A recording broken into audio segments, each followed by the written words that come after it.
I'm Lee Bailey, your host, and howdy, chooty chowdy. We're going to be talking about all kinds of fun stuff today. I've been on a week-long trip to Florida. I went via auto train. That was an experience that I don't know many people have had, so I wanted to share some of my fun experiences on the auto train. Anyway, let me bring on our good friend Fred. Hello, Fred. hello. And then my wonderful friend, who I love dearly, is Miss Amy Gish. Hello, guys. Amy Gish. Oh, look, I have two Freds. There you go. That's okay. That's all you need. Let's put a different background up so we don't have two Freds and a Pauline without Pauline. Nobody wants two Freds. But you only need one Fred. But you know what? Two's kind of like a bonus. Isn't Yeah, she sweet? that is true. When you It only might need confuse one, people, though. but, They might be like, what in the hell is going on? but maybe you want two. See? Background. Hold on. Listen. You guys, What? I have a new option. What? I have background music now.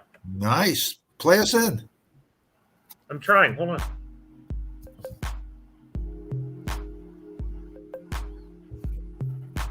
You hear it? Oh, yeah. It's like smooth jazz.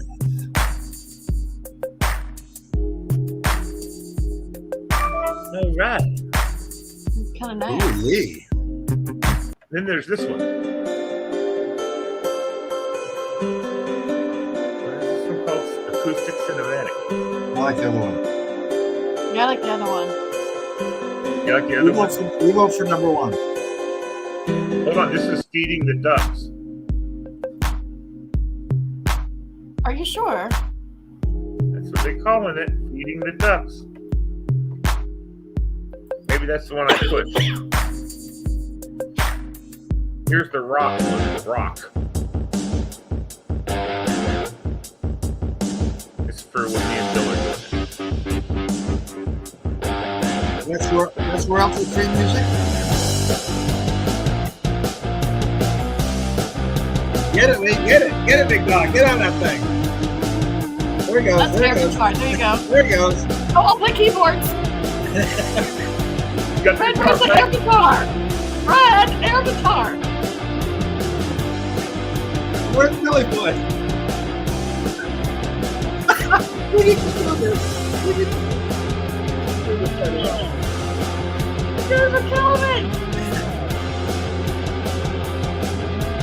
Is this in honor of Meatloaf? No, I have to have a towel. I'm honored. Here you go. In the honor of Meatloaf. There you go. Yeah. Hey, All right, we let's gotta go back do to this. Feeding the Ducks. Nah, this is too laid back. A little too slow. We need one for Bill. Like, he loves his guitar. We should do one of those, like, for Bill when he comes in. Next time he's on the show and you bring him in with some beat like that, and we'll all play some instrument. Yeah, how about this one? This is Into Space. It's really different. That's all right. And then this one is Dance Pop. It's what? Dance pop. Dance We're ready. pop. I'm warming it up. It's getting loose.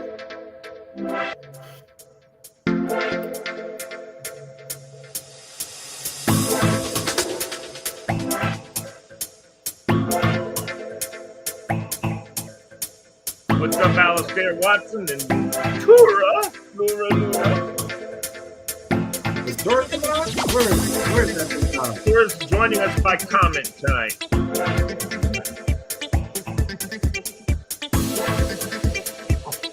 Love the studio.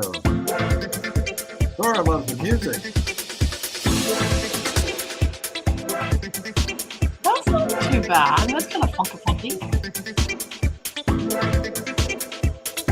There we go. And there's my buddy Alistair. He's a friend of Tura's.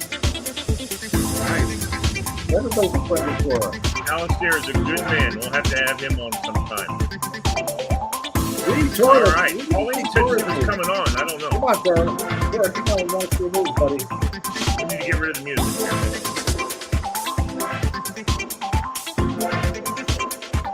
Or at least just turn it down. There we go. I just turned it down. It's still there though. Yeah. Nice. Yeah, that's kind of. Do you like that for a background? Yeah. Very lightly in the background, or do you rather have the rock going? That's too much. I like that one. This one's good. All right. Anyway, so this is not distracting or anything, is it? No. Good. All right. So you guys, I don't know where everybody else is. I am back from Florida. Wonderful time we had. Here's the interesting story behind the scenes at Florida Travel. We stayed at the Holiday Inn Orange Lake Resort, which my parents are founders of. It's a timeshare. They're on the high end of all the timeshare people.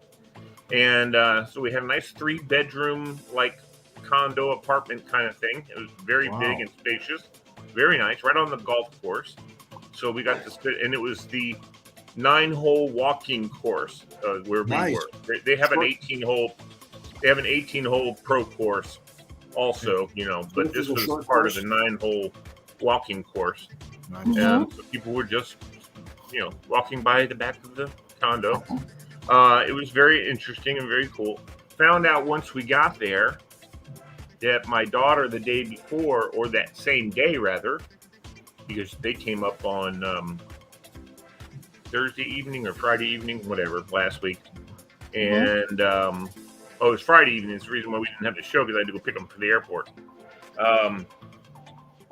And also the Wi-Fi was sketchy there, so it was something I didn't think we would be able to pull off with with Wi-Fi. So,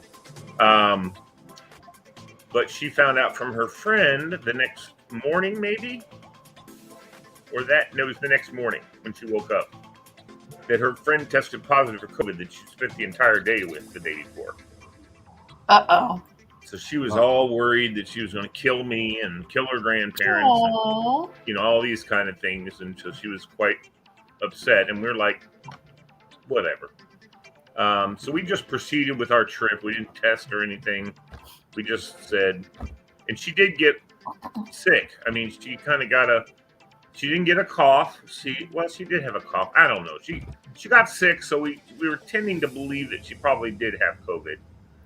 It wasn't harsh or it wasn't terrible or anything. I think she ran a little bit of a fever, maybe. I don't know. We didn't test for that either. How long did it last? Yeah, until yesterday. No, that's not true. Kind of. It almost lasted the whole week at a certain level. It was big for 2 days, and then she got feeling better.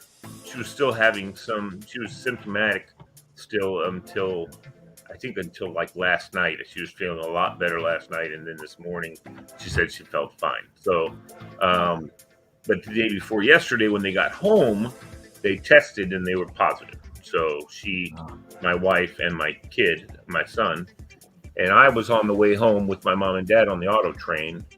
When we got home, we tested, and none of us tested positive. We all tested awesome. negative. Yeah. So, huh? Well, no, why are we limited to 4 tests per? I mean, I know you got to set a limit somewhere. But my daughter's got 5 in her family. She's got a husband and 3 kids. So go ahead. And I'm giving her 1. Have you had a test? Oh, over the last year, yeah, a few of them. No, but you haven't had a home test. No. I'm convinced that the home test, we were negative, but it said, I read somewhere there's a lot of false positives. A lot of false positives. There's a lot of people who are testing positive. And I think it's people who have the flu, because it's a coronavirus. The flu is also a coronavirus. So, and there's also false negatives too. Well, I haven't heard. I've heard that there were false negatives, but because people don't use the test properly. Yeah, if you don't use the test properly, and do it as aggressively as you're supposed to do it, it won't get enough of whatever you have to come back. So we've got 2 quarantined upstairs. Oh boy. One tested positive. We assume they both have it, boyfriend, girlfriend. They're quarantining, and they haven't basically left the space. We're like, don't leave. You're stuck up there, because I'm not vaccinated because I'm high risk, so I can't do it. Galen now feels you know like what? I'm high risk too. But they have now. Even though I did the normal vaccines, which they said you can do, which you've obviously been advised not to do. There's something called new uv shelled or uva shelled or new shelled, a UVSHELD. It's a antibodies shot that you get, and I got 2 of them, and one in each bum, one at the top of each bum. But they're for high-risk patients. So you might ask your doctor, rheumatologist, whoever it is that you trust, about. And I think it's Nuvsheld, or NUVSHELD. Check into that, Nobody kiddo. knows. Yeah, Nobody knows. That may be why I'm negative. I mean, I don't know. Because I got those shots like 2 days before we went to Florida. So I don't know. Cool. Yeah. So, but we rode the train. That was quite an experience. I Did thought you I was love going to love it. No. Going back, maybe. Coming back home, maybe. But because we paid extra to have seats on the bottom, on the ground, on the lower level. And we also happened to be in a car that was newer. So it had nicer seats. And they were more comfortable. The ones that were upstairs, not only were they not comfortable, they were decent. I mean, just wasn't very comfortable. But we were at the front of the car, and the car behind us was the lounge car, or the Continental Country Cafe. Oh, yeah. So everybody in the train had to walk past us to go to the Country Cafe. And we were right at the back where the doors open and close. So it's like every friggin' 5 minutes. Yeah. And it was like, oh my God. And sometimes when that thing opened up, if you happen to be in the right place at the right time on the tracks, it was really, real big noise and everything from the tracks and all that crap. Dude, I think I got 3 hours sleep that whole, and it was, we left at 4 p.m. from Lorton and drove through till the next morning at 8:50. It's a direct train, so it stops several times because it's overnight. And guess who also uses the track overnight? And guess who owns the track? It's CSX. So all the freight trains are running, and if you're not on the right track at the right time, they have priority. So you have to pull over and stop while the freight train goes by, and then you go. And so that happened several times. And then they stop in, where did they stop? In South Carolina, somewhere in South Carolina, Savannah maybe, to change crews in South Carolina. I'm not sure if it's Savannah, but also at that point they'll let some people off to smoke cigarettes and stuff like that. If they want. I mean, that was what they were announcing. I didn't see anybody smoking. I saw people smoking once we got back in, right as they jumped off the train and ran over to the corner so they could have a cigarette. I used to be one of those people, so I can identify with them. But did you like the convenience of being able to take your car with you? Of course, that's great. Everybody I know who's used it liked it, but tell me if this is true. I was told that you can. Well, they're not all big people. Well, I was told you can get you can get a Pullman, like a sleeping spot, but they're so expensive, it's not worth it. Is that true? No, it's not worth it, and they're too small. Again, they're for skinny people who can, and skinny short people who can lay down and sleep in them. I am not skinny nor short.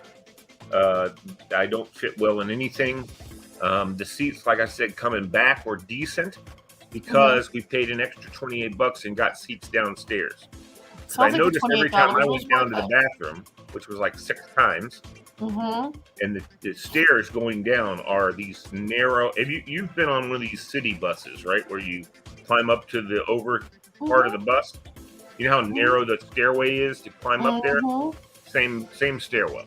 You feel claustrophobic. Really steep, and as seriously as wide as me.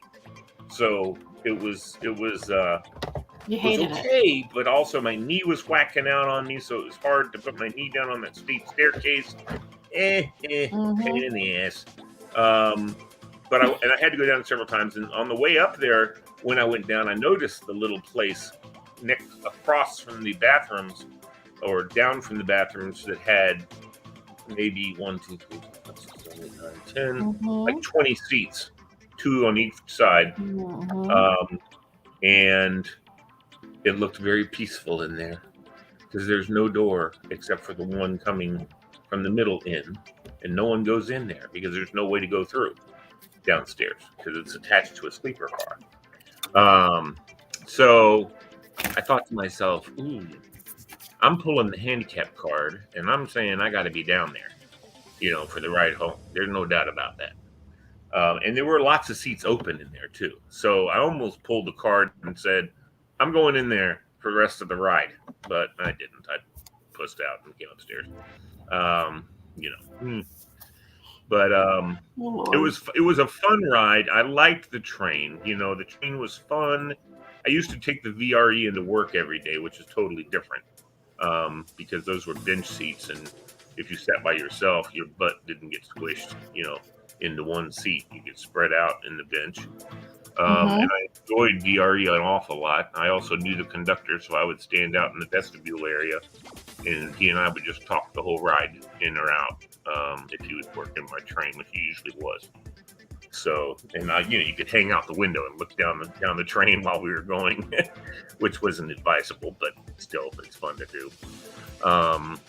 Anyway, so I liked the train in that respect, but I didn't like the auto train. I would rather drive down. And if I'm with somebody like you, Amy, or maybe Fred, I don't know if Fred's a driver or not. I know you are. Terrible driver. You go down and I'll sleep while you drive, and then when I wake up, it's time for you to let me drive. We could switch off, and that's how we used to be with my parents. But neither one of them can do it anymore. So I'm the world's worst driver.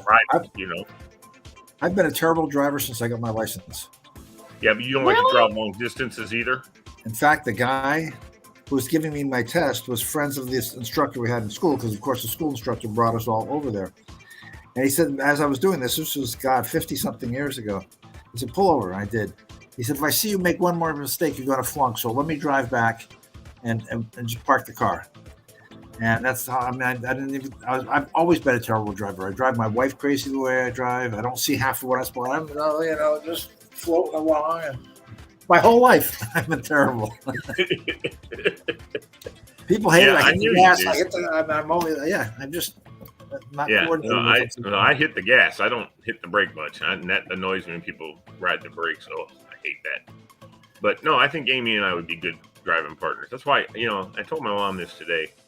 I just want to buy an RV for the family, We can rent it out to friends like Amy, her family. They can come down and borrow it and take it on a trip or whatever, that kind of thing. That's what I would want to rent to friends and family. Yeah. And they can just pay for, a small fee for maintenance, and they can pay for, obviously, to pay for their own gas and that kind of stuff. Yeah. But those are the people that I would rent to, people that I know. Yeah. And then I use it when I want to use it, So, and Amy and I can go on our cross-country trip, just the two of us. That'd be a blast. It would be. That's so much fun. We need to have a crew, like East Coast Drive or something, with Pauline. Just us though. None of our spouses. Just us. Would be so much fun. I think. God, we'd have a blast. We'd have a freaking Monopoly game going in the back while we're driving. Hey, Tora, what beer are you drinking? Oh, God. Is he sending pictures now? Well, he's sending notes here. Love notes. His non-alcoholic beer. Yeah. Yeah, you don't need to be on with a non-alcoholic beer. You can just join us the way you are. That's great. So the drive down, so the way down was kind of a pain in the tuchus. Both times, I made my friends with the traffic people. Now, here's one of the interesting things about going back down. Mm-hmm. My mom had called the day before we left to upgrade our seats to the downstairs. Mm-hmm. And I was all excited. Now, don't take this the wrong way, anyone. I worked at Falls Church High School. We have a PD pod at Falls Church High School, which has physically disabled kids who are not just physically disabled, but also have some Cat B issues with, intellectual difficulties, intellectual disabilities. And I love all of them. They are all very unique and eccentric in their own ways.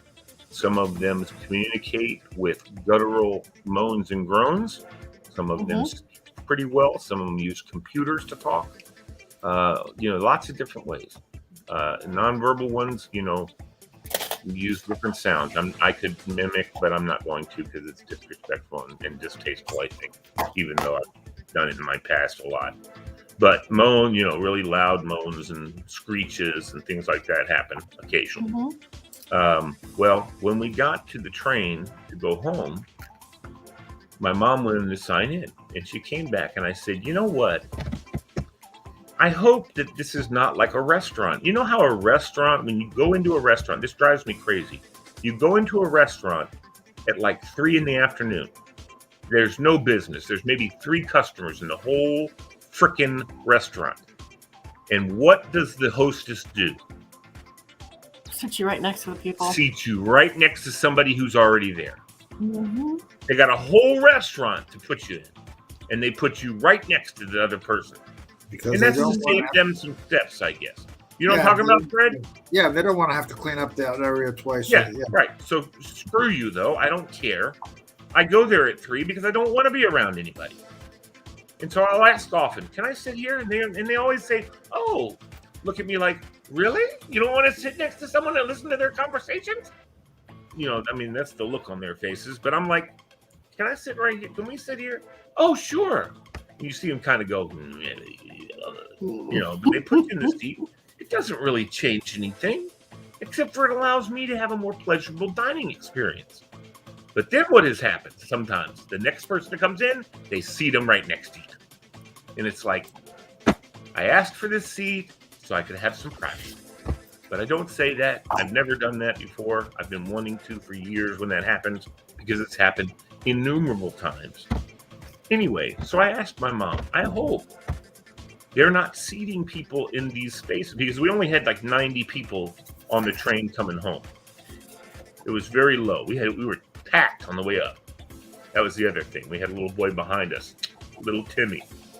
Daddy, Daddy, Daddy, Daddy, Daddy, Daddy, Daddy, Daddy, Daddy, Daddy. Okay, you get the idea. First 3 times, it was the cutest little thing in the world. Daddy. Oh, how cute is that? Daddy. Oh, he's so cute. Daddy. Yeah, he's pretty cute. Daddy, shut the fuck up. That's where it was. So we had that on the way down. And he slept, so, he knocked out on his mom and didn't talk for quite a while, and that's fine, And you know what? He's a little kid. What are you going to do? You know what I mean? I'm not going to reach over and smack the kid or their parents or anything like that. I wasn't about to do that. And I just kept reminding myself he was cute. And then I saw him when we got off the train, and indeed, he was a cute little kid. But man, that boy didn't stop. He was running around this one pylon over and over and over. And I just thought to myself, those poor parents. I just can't even imagine. So anyway, on the way home, we're sitting there. We got there. My mom gets us there early as crap, so we can sit around for 3 hours and do nothing. So we're sitting there, and in comes this wonderful family, and they've got a severely physically disabled son, whose legs are going everywhere, akimbo, and arms and this way and that way, and I have the experience. I've worked with these kids, I understand. And he gets over and he starts vocalizing stuff. And I said to myself, mother, we are going to be on the same damn car as this guy. Which I don't mind. I like You know what I mean? You understand where I'm saying, though, right? Mhm. It's just going to be hard to try and remember that God makes us all and He loves us all. But why on earth, if you have empty, and I don't know that we did, but if there's other empty ones, why didn't she spread everybody out? Why did we? And maybe it's because God knows we'll be able to handle it. And you know what they say? God must think I'm a badass because He gives me an awful lot of shit to deal with. That happens. Look at this dark angel we have with us today. Oh my goodness. Yeah. Hi, I am so sorry. I was literally sound asleep 10 minutes ago and Nice. just woke up. Okay. It's all right. We were talking about, I took a trip to Florida on the auto train, and I was bitching and complaining about the auto train. Oh, So, yeah, going up, I had a problem. Going back was a little bit of an issue, but that's okay. But anyway, his name, I saw the name on the car. I'll give you a real quick recap. When we went up there, we were seated in a car upstairs. This freaking skinny ass. Have you ever been on the auto train before? yep. You know the stairs. So you know the stairs. Were you in a sleeper car or did you go in the coach? Sleeper car. Oh, okay. Yeah, anyway, we didn't go on the sleeper car. But in order to go upstairs, you had to go up these skinny ass stairs that were really steep. And so on the way up there, that's where we were. And I had to go downstairs about 8 times to go to the bathroom. Because, I can't stop drinking water or else I dry out. Well, on the way up there, we were seated right by the friggin' door that goes between cars. And you had to go through that door. The rest of the train had to go through that door to go to the car that we were backed up to, which was the lounge. So that was a beautiful thing. So constantly people would, every 5 seconds, was this stupid door going open and close all night long. Except for there is like 1 hour from like 3 a.m. to 4 where they say the quiet hour. Anyway, whatever the hell that means. So I can see the sleeper cars are great. Thank you. Not for big dudes, for skinny. It wasn't for your husband. Well, you know what? It was 20 years ago when the boys were little. Okay, all right. And I guess your boy was a little thinner then too, huh? Probably. Yeah, he's still tall though. He's always been tall. Yeah, 6'2", but yeah. Anyway, so coming home on the auto train, we paid for the upgrade to sit downstairs in the coach seats that were like for special needs or whatever.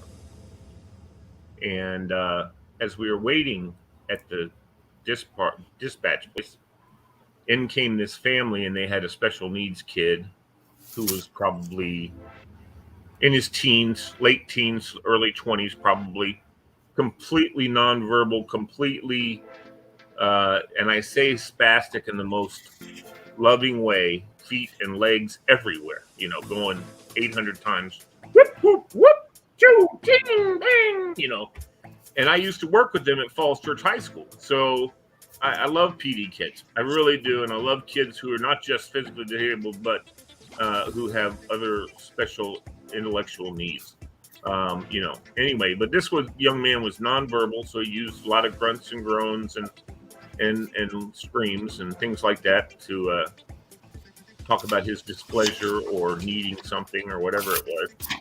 So yeah, put on our little small little area. So you know what? His parents were working with him the entire time, like changing his bag, changing his diaper, changing his, and I could not get mad.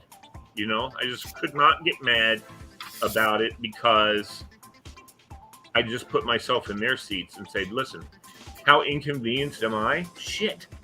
You know what I mean? Lee, don't be a crybaby. Think about what these parents, their whole lives, or his whole life, have gone through. And they had 4 other kids upstairs that were all obviously fine. Well, fine to whatever extent. Mm-hmm. But, so I could not get mad. And at first you get annoyed a little. My dad was the same way. At first he was humping and grumping.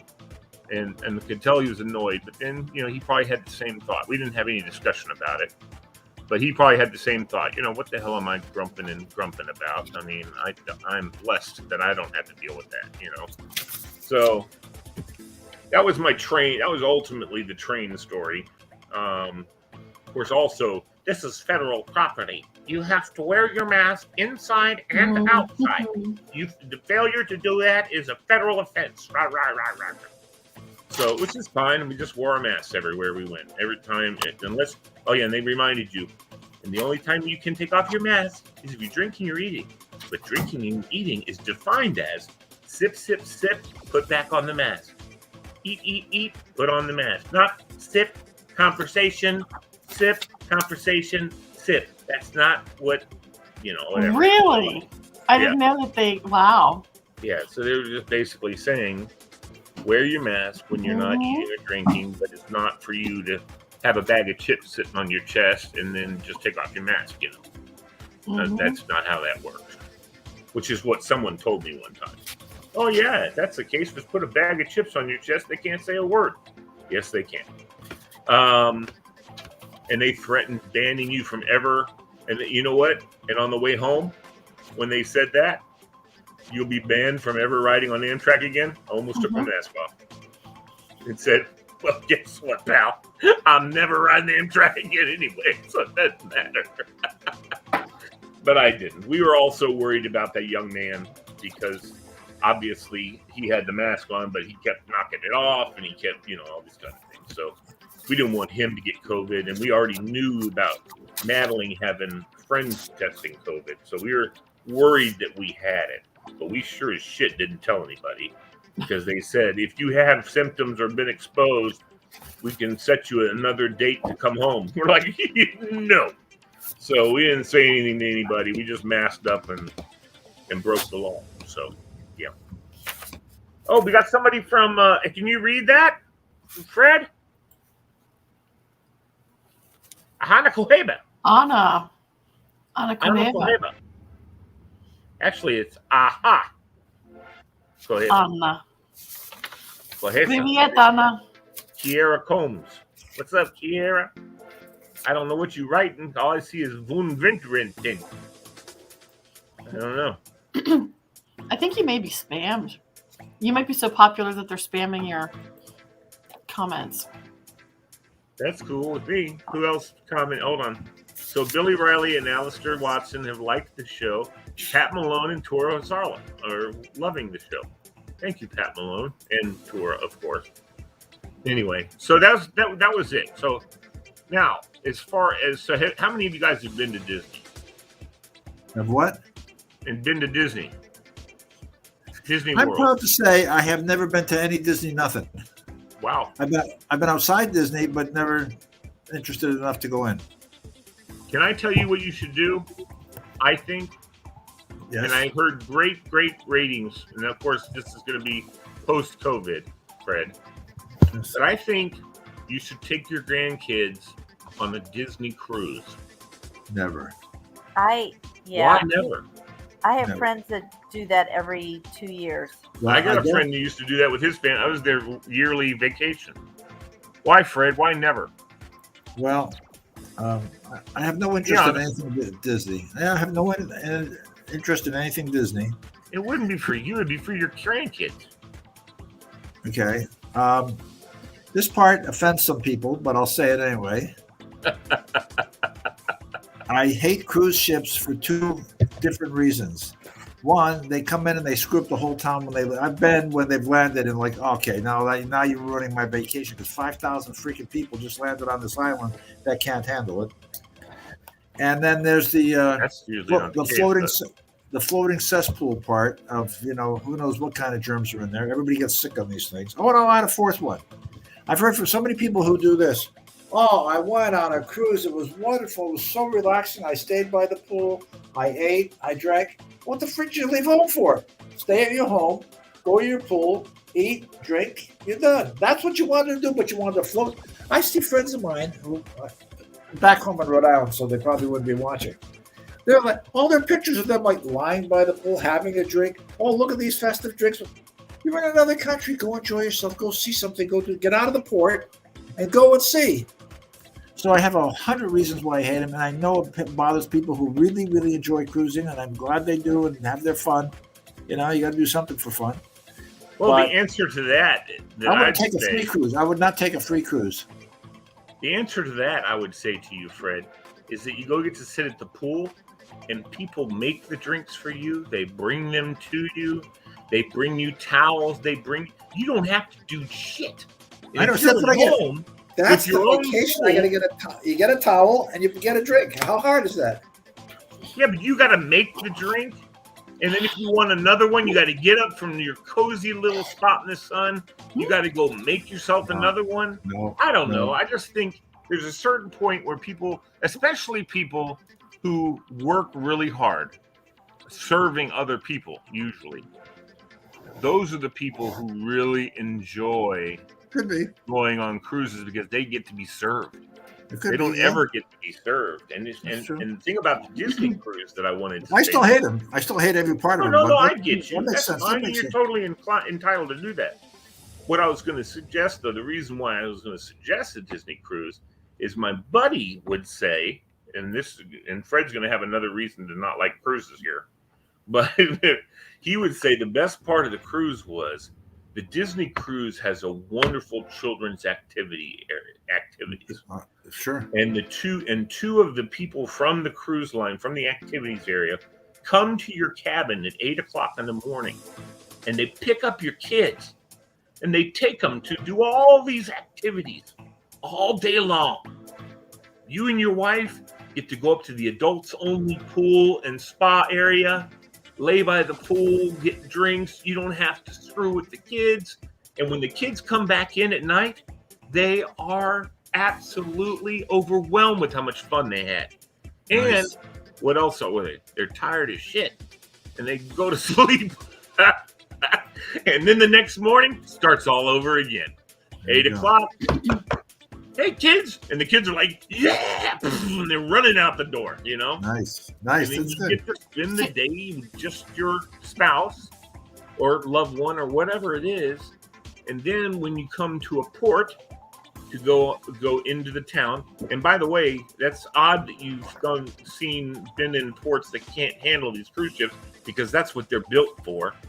When you go to St. Thomas, they're ready for the cruises. I mean, that's what they're handle. That's where they make their money. I've been in St. Thomas when the cruise ships have come in. You can't handle, my brother-in-law lived there, and he go, oh, Jesus, I can't get over to Home Depot now because 2,000 people are trying to get a taxi to go to the beach.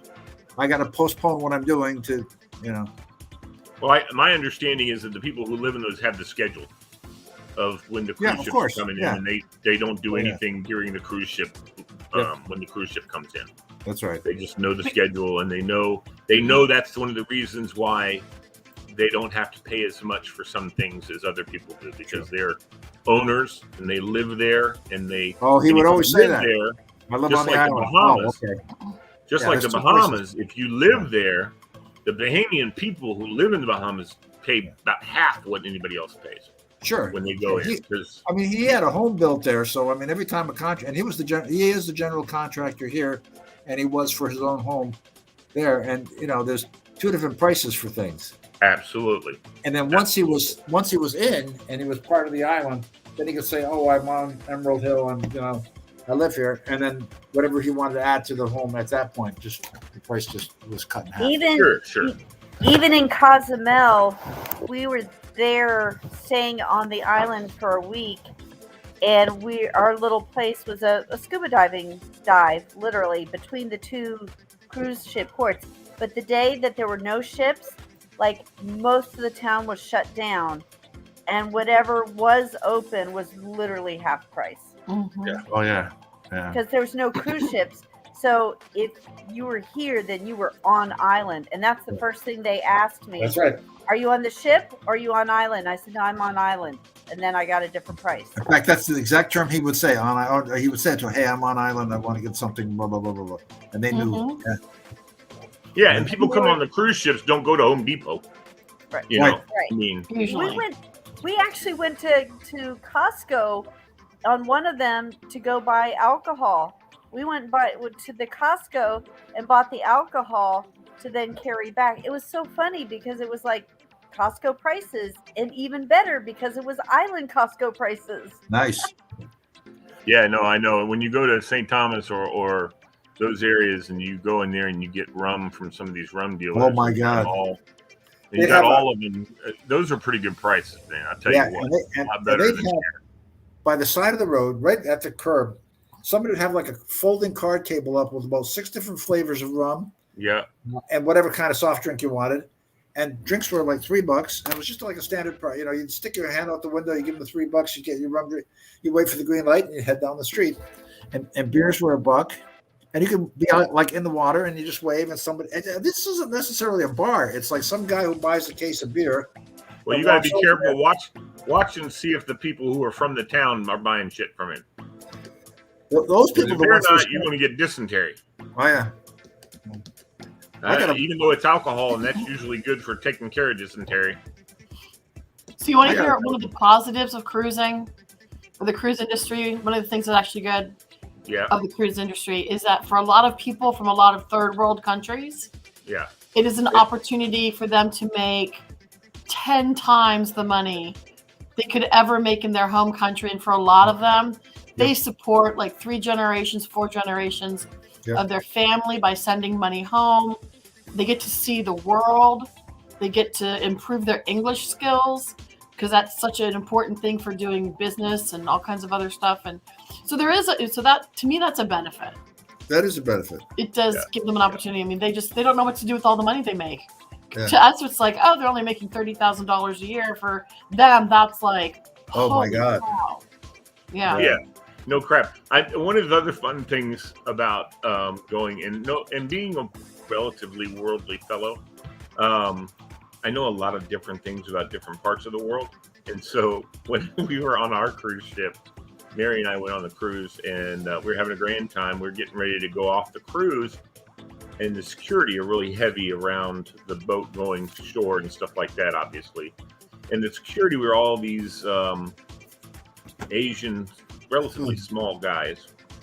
And I'm thinking to myself, that guy's security? And then I looked at his name tag, and it said Fernando or whatever his name, or Jonko or whatever his name was. And it says where he's from, and it says Nepal. And I was like, okay, that's a Gurkha. I'm not screwing with that. Because I don't know if you guys are familiar with Gurkhas, but they are one of the most deadly military crews in the world.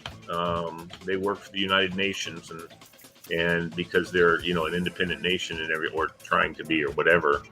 But they are deadly dudes. My dad told me about them in Vietnam. He said, it's short story long, they had a ranger group that found an encampment of Chinese there in Vietnam, and their bosses said, sit tight. They're up on the hill observing this camp of all these Chinese guys. And he said, stand by, I'm sending back up. And in walks a squad of 11 Gurkhas. And these guys carry machine guns, but they also carry their bolo knives, which are these curved knives. Mm-hmm. And they said, okay, as soon as dark falls, we'll go in and we'll clear the camp for you. And Fred, they went in, and under the dark of night, not a sound was heard, and they came back up the hill, and they say, okay, you're ready. And they said, what do you mean? Oh, everybody's dead. They went in that camp, didn't make a noise, killed everybody in the camp. They killed them all. Good Lord. With just their knives. What? So, yeah. So anyway, so I saw this guy's name badge, and it said Nepal. And I even asked him, I said, you a Gurkha? And he's like, yes, sir. Like that. I was like, going, okay. Not screwing with you. Yeah, for sure. I don't care how small you are. I'm going to be dead in 2 seconds if I try and do anything. Not that I was going to anyway, but yeah. So you see all these different cultures and stuff, and people have no idea. Like you just said, Diva, they have no idea that person's making $30,000 a year. Yeah. But that's like when we make $100,000 here in Northern Virginia. Oh, well, wherever they're going back to. Some of these countries, they make to get $200 a month. I know. Yeah. Working their butts off in manual labor, and here they get to cruise the world, free food, all this other stuff. It's pretty amazing. Yeah, you're right. Kathy and I have been to. Oh, go ahead. Their home living conditions on the ship aren't grand at all. They got a teeny tiny berth and all. But you're right. They are bringing back money for their family, and it is fun talking to all. You get to know your waiter or your steward or something like that. Yeah. And it's fun talking to them and finding out where they're from and how many years they've been doing this, and just all this one's from Thailand and this one's from Nepal, and she's from Germany, and it's just really a nice mixed batch of and I love diversity like that. I mean, you guys know I worked at Falls Church, and it just whatever high school, the most diverse schools in the county, in Fairfax County, and I loved that we had so many kids from so many different backgrounds, so many different cultures. I wish that we had celebrated that more with like maybe Cultural Awareness Week, where we had people come in the gym and learn about the different cultures. I mean, I will tell you at Falls Church, we did have, for instance, several of our kids were in these Chilean, that wear these big outfits. You know what I'm talking about, right? The dance crews. And several of our kids were in one of the best ones in the country, who tours all over the country. And they performed. And they came in, and we had a big pep rally, and they came out and performed. And oh my God. There's still and I knew several. Two of my soccer players were on that crew. And after the crew was done, I'm down there, and all of them, because that's wool. I mean, it's wool and heavy fabric, and they were sweating, boy. I said, okay, remind me, you don't have to come to practice today, dude. You just got your workout. I mean, but it was amazing, the different cultures that we had. And we had Cultural Day, where some like different groups brought in the different kinds of food that they made. Yep. And all those kind of things. And it was just a grand experiment. And we haven't had it in 2 years at school, but we used to have that. But that dance troupe that you're talking about, I've seen Alabama, Wapalabamba, or something like that. Cherry Blossom Parade. Watch the Cherry Blossom Parade. There's a couple crews in there. Yep. That and the Fairfax City 4th of July Parade. And there's a couple of troops that do it there. I mean, there's a couple of different troops that do it there. Someone from Chile, somebody from Honduras. Anyway, and and those costumes are so intricate and involved. It's just, it's amazing. And to see them, and some of these guys are in this troop. Like one of them was I like to slap him almost every time I saw him. You know what I mean? But that was his dedication. That was something that he did. And believe me, I used that to my advantage. Whenever I saw him in the hall, I'd say, hey, listen, why are you screwing off? I'm going to call your dance troupe person. And, no. Don't do that. I'd be in trouble. They won't let me, dance and stuff. Yeah, well, shape up, boy. That kind of stuff. Just like I used to threaten to call the coaches whenever the kids were playing with balls in the hallways and stuff like that. Especially the lacrosse playing with the balls. I got it. Not in the hallway. We ask them not to play with their balls in the hall. That's right. If they had to, elsewhere, but not in the hallway. Yes, exactly. There's a private room down there. You can go in there. There's rules and there's rules. They got to follow them. That's right. But especially those lacrosse players, they got hard balls. There you go. You know that Nick played lacrosse, right? No. You didn't play lacrosse? My granddaughter plays. Well, the same ball. There you go. Right? That thing is freaking Yeah, hard rubber, man. Yeah. That'll damage some shit. We had a lot of windows broken because of those damn lacrosse balls. And our coach, it was really funny. Our coach said, you can't bring the lacrosse balls into school. Because they used to put them in there and then they would wrap them into tight to loosen up their basket on their stick, as they say, their sack. They used to put the balls in the sack so that it would be loosened up. Gotta be loose. And then they would wrap it up, but they weren't allowed to have them in the school. The coach said, "Don't take your balls into school." So we had a lot of guys. Yeah. Anyway, so if I saw them walking down the hall and they're walking past me with their stick on their shoulder, they had a ball in that thing. I was like, "Hold it! Give me your ball." And they were like, "What are you going to do with it, coach?" And they would call me coach because I did soccer. And I'd say, "I'm going to give them to your lacrosse coach." No, don't do that. Don't do that. Because that meant friggin' burpees. Burpees for the whole team. And believe me, that coach would say, "Hey, look what I got from Mr. Bailey." And everybody go, "Oh, Jesus." This is what it was told to me by one of the players. When coach would hold that up and say, "Look what Mr. Bailey gave me." And everybody would be like this, "Oh, no."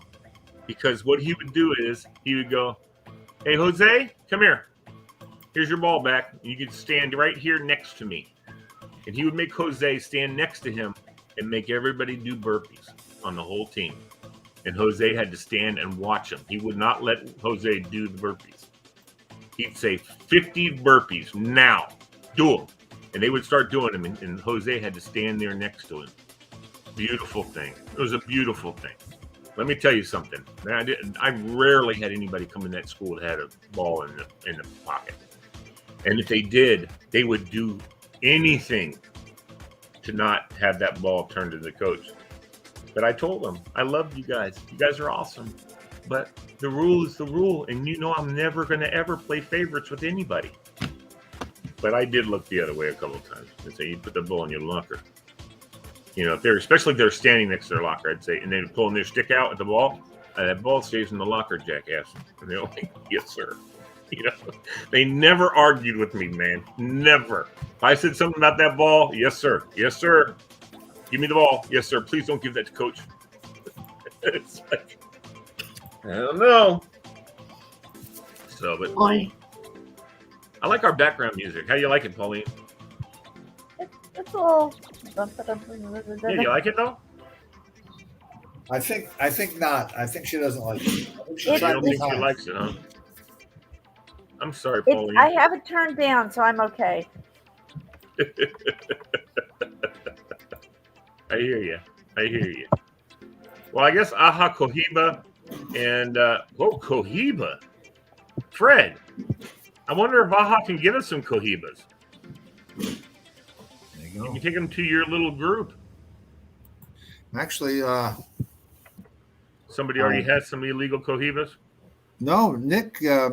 We're going to go see him for a couple weeks. He takes me to this place where they roll them, and they've got like this chest with about 1,000 cigars, and they keep rolling and putting. And he just does deals with this guy. You know, he'll hold out a $20 bill. I'll say I need he'll try to get 10. He'll try to pay $2 a piece. Often he does pay $2 a piece. Or he'll say, "Look, I need just a couple." The guy, "Oh, that's $5 or $6." So the guy's going to put the money in his pocket. "I'll take 10," and he hands him the 20. So I'll take 10 of them. And they go, amigo. Okay, I'm leaving. No, come back. So he'll get us some cigars this week. That's the art of barter, baby. That's the art. Buddy. I'll tell you. No doubt. Best place to do that is go to. Do it in Beirut. You should see Beirut for bartering. Oh my God! There's anything. You want to take your next breath of air? That'll be so much money. Oh no, Habibi, no. Everything's Habibi. Habibi. That's a term of endearment. You know, no Habibi. No. This shirt. No. $5. So Okay, if I walked up Habibi. to a guy and said, "Habibi, I need an orange," that would be proper. Habibi. Yeah, call him. Habibi is a term of endearment. It's everything from your girlfriend or boyfriend to the guy you just met. Habibi, come on. No. That's not the price. My friend. Yeah. Like going Primo. Hey, Primo. Well, that's supposed to be a son or something. What is that? What's Primo? Primo, first place there, winner, number one. Wow, what's with the light show going on over there? Is that a cat show, light show? What's going on? That's Pauline's got a disco ball going on. You do have a disco ball. I'm flipping tabs. I'm trying to close out. I have 20 tabs open. I'm trying to close. Oh my God! You know, I was gonna say. Now I've forgotten what I was gonna say. Welcome to my world. Anyway, so back to the Disney. Back to Disney. I don't want to go to Disney. I'm done with Disney. So I didn't go to Disney because my wife didn't think I would enjoy walking around the place said I would get too tired and all that kind of stuff. And basically, translation, they don't want to wait for me. So they went to Disney on Tuesday without me. But I went to Disney Springs because I wanted to do that. I'd never done that, and I've been down there a couple times, and we hadn't done it. So we went to Disney Springs. Yeah, I did it. I'm done it. I'm never doing it again because it was just whatever, waste of time. But it was interesting. I wish I could go on and sat down because they had several different places that were music venues with bands or people playing music, and we went there with a purpose, and so we were trying to get our purpose fulfilled and then rolling out. So that wasn't fun for me, just walking around and then leaving. But if I had been able to go to Disney Springs earlier in the evening, find one of these music venues, sit down, order a drink or something to watch the band or whatever, I think I would have very, very much enjoyed that. But that's not what the deal was. So as far as going to Disney Springs to see it, been there, done that. I don't need to ever do that again. They look like there's some very, very fun places. There's a place called Splitsville in Disney Springs, which is a big fat bowling alley where you have all kinds of drinks and the bars and also bowling alleys, so you can go in there and bowl and with your friends and just have a ball. Lots of music pumping, just high end, high energy, that kind of stuff, which was kind of fun. I wish Bowl Americas were more like that. Bowl Americas, I don't know. I've done the Bowl America thing before. And for what it was at the time, it was fine. But so that's as far as that's concerned. We of course were on a resort also, so we were able. The pools are heated on the resort because it was kind of cold while we were there, like in the 60s. Never got above 69, I don't think, while we were there. They had a little cold snap that came through. But my kids went to the pool twice, and because the pool was nice and warm. So they had a grand time swimming in the pool. Have you been to Disney Springs before, Diva? Yeah. What was your experience with Disney Springs? It was okay. It wasn't bad. What kind of stuff did you do? What? What kind of stuff did you do? Just restaurants. Walked around. Listened to music. Did a little shopping. Yeah, when we were going out, there was a couple of kids, young people, a girl and a boy, that were sitting up on like a busking stage and were playing music. But we were getting there right when they were taking a break. So I was like, oh crap, I would have liked to sat down and watch them perform, But they were coming down off the stage. I asked when they'd be back. Oh, we'll be back in a half an hour. We were going to be gone by then, so we rolled out. Security was interesting going in. We had to do security before we go into Disney Springs. And I couldn't really tell how the security worked because they didn't ask you to take anything out of your pockets. If you had a bag, you had to go over to the bag line.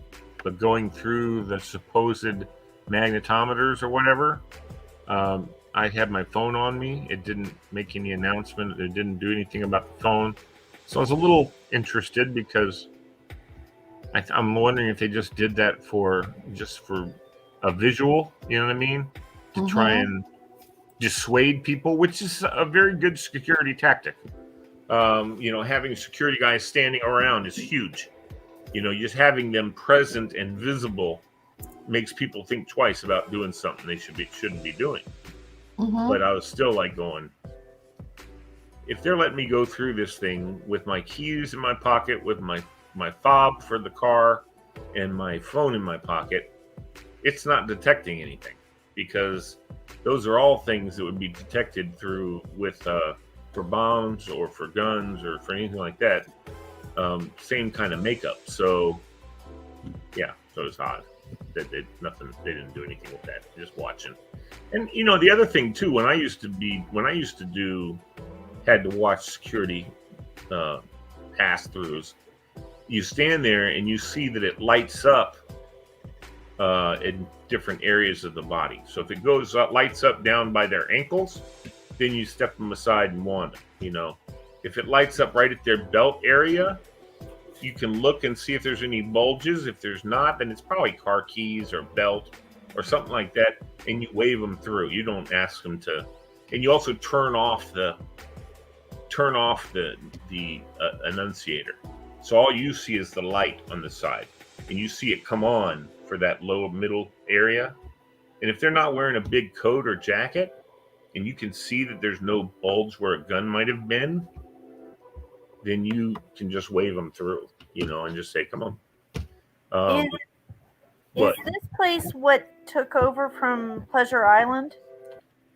I don't know, Diva. I don't know. I mean, when we were there, we ate at a pub and we sat on top of the Coca-Cola thing, drinking soda as the sun set and listening to a didgeridoo dude. And I bet this is what I remember Disney Pleasure Island. Used to be clubs and parties and restaurants and drinking, but that I guess was a while ago since we've been there. But I remember going to Pleasure Island at night. Yeah. Well, Disney Springs has been there for a while. I know that. I know the kids. Before the kids, I went with Mary. We went to Disney, and in Disney Springs, maybe it was just opening then, which was like 16, 17 years ago. Or actually probably closer to 20. We've been married 21 years. So probably closer, like after we've been married for a year or so, I think we went down there. And if I remember, Disney Springs was brand new about then. So, I mean, maybe you can speak to that, Diva. I don't know. Well, yeah, I just looked it up, and they say that it closed in 2008. Oh, what, the Caribbean thing or whatever? The Disney Pleasure Island closed in 2008. Okay. Yeah, that makes sense. All right, so maybe it was around. So I guess it was something that I was 97, 2007. Yeah, well, that makes sense because we were down there with the kids when Ben was a stroller toddler, and Madeline was 4 or something like that. So that makes sense. That because we also went to Busch Gardens while we were there, and we went down. Did we go to? We may have gone to SeaWorld, but I think SeaWorld was San Antonio, so I don't think we went to SeaWorld. But so that sounds about right. 2000 because Ben was born 2007, Madeline was born 2005, so that sounds about right. 2009 or 10 or something like that. We went. And I think we went down in 2007 when Drew was about 10, and it would still have been Pleasure Island then. Because I was right in the middle of my master's degree. So I got my master's in 2009. So 2007, 2008, I would have been down there probably, and Chuck's parents probably babysat while we went out that night. And that makes sense because Drew was about 10, Kyle was about 12 the last time we were at Disney. Hey, Fred. Yo. Do you have Walt Disney's business card?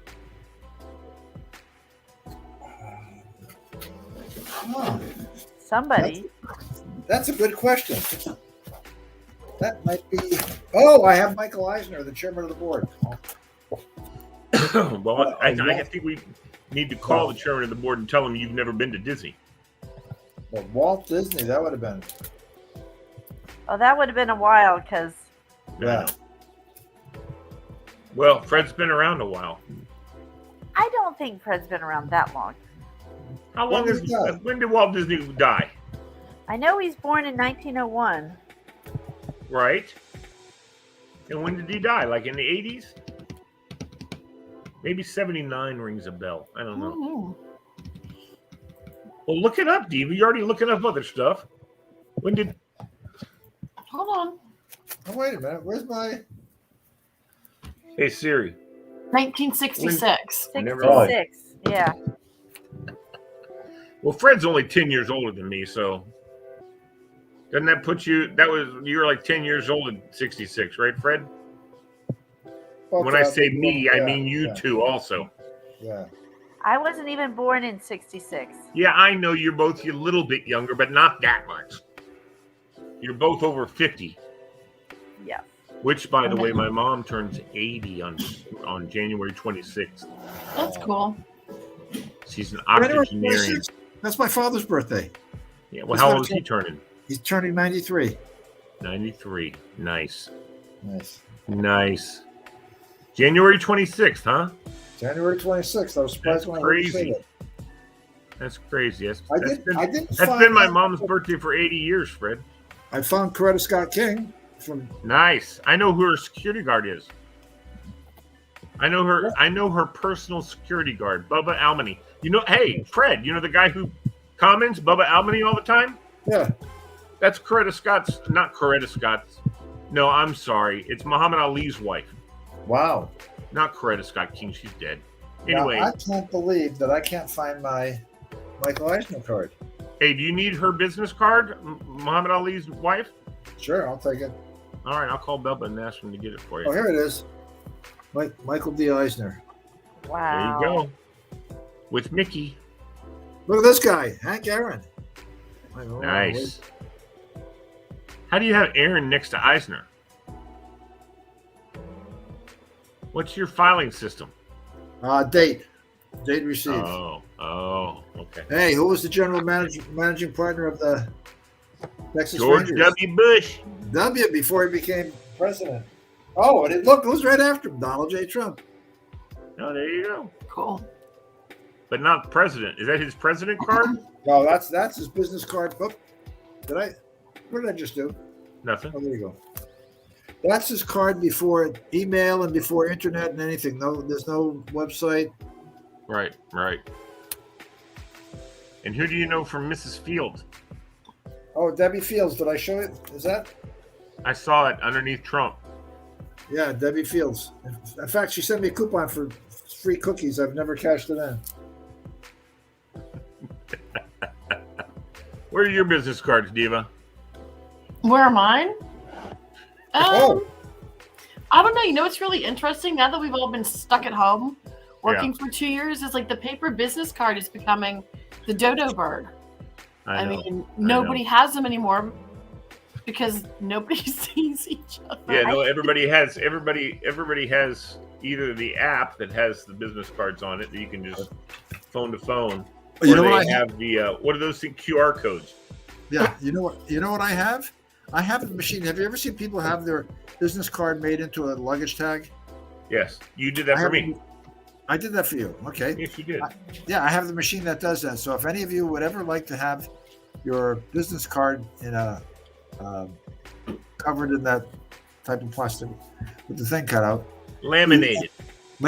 In fact, you should do that because you should never put your home address and contact information on a luggage tag.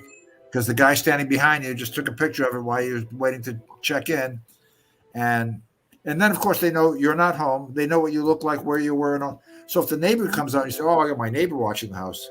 And they'll say, Lee, I was at the airport with Lee just a few minutes ago. He's on the plane to Chicago. He told me to come in and take his TV. I'm supposed to be fixing it. You want to deal with him after, So if the guy says he knows where he is, what's he look like? He describes you. He's got all the information in the world. No reason to call the police. So that's all right, pal. I'm out of here. Forget you talk to Lee when he gets to Chicago. You call him. Let me tell you something. I got a Taiwanese wonderful neighbor across the street from us, Mrs. Sun. And Mrs. Sun works for the government. She's a wonderful little unassuming Chinese lady. I mean, but from Taiwan. And let me tell you something. 911, baby. I don't give a shit. She called it on my brother-in-law came when we were out of town, and she called 911. She saw him over by the house. She called 911. She don't give a rat's ass. She doesn't care who you are. She knows that if she's taking our mail in and we're not home, she's calling 911. Let the police deal with it. And Patrick was there. The cops pulled up. Patrick was like, "Swear to God, I'm a dually. I live here. I don't live here, but." My mother lives here. I came to take care of something for my mom, whatever. And he showed him that he had the key to get in and out of the house and all that stuff. So, she's coming in. Okay. They took all his information down. So if anything, if we reported anything, then they knew who to go to and who to get. But Mrs. Sun, don't play, Fred. I think you're right. Yeah. I think a lot of people do that. You know what's funny? I'll tell you a quick little funny story that I think you'll like. But nutty people like that are getting young black guys killed.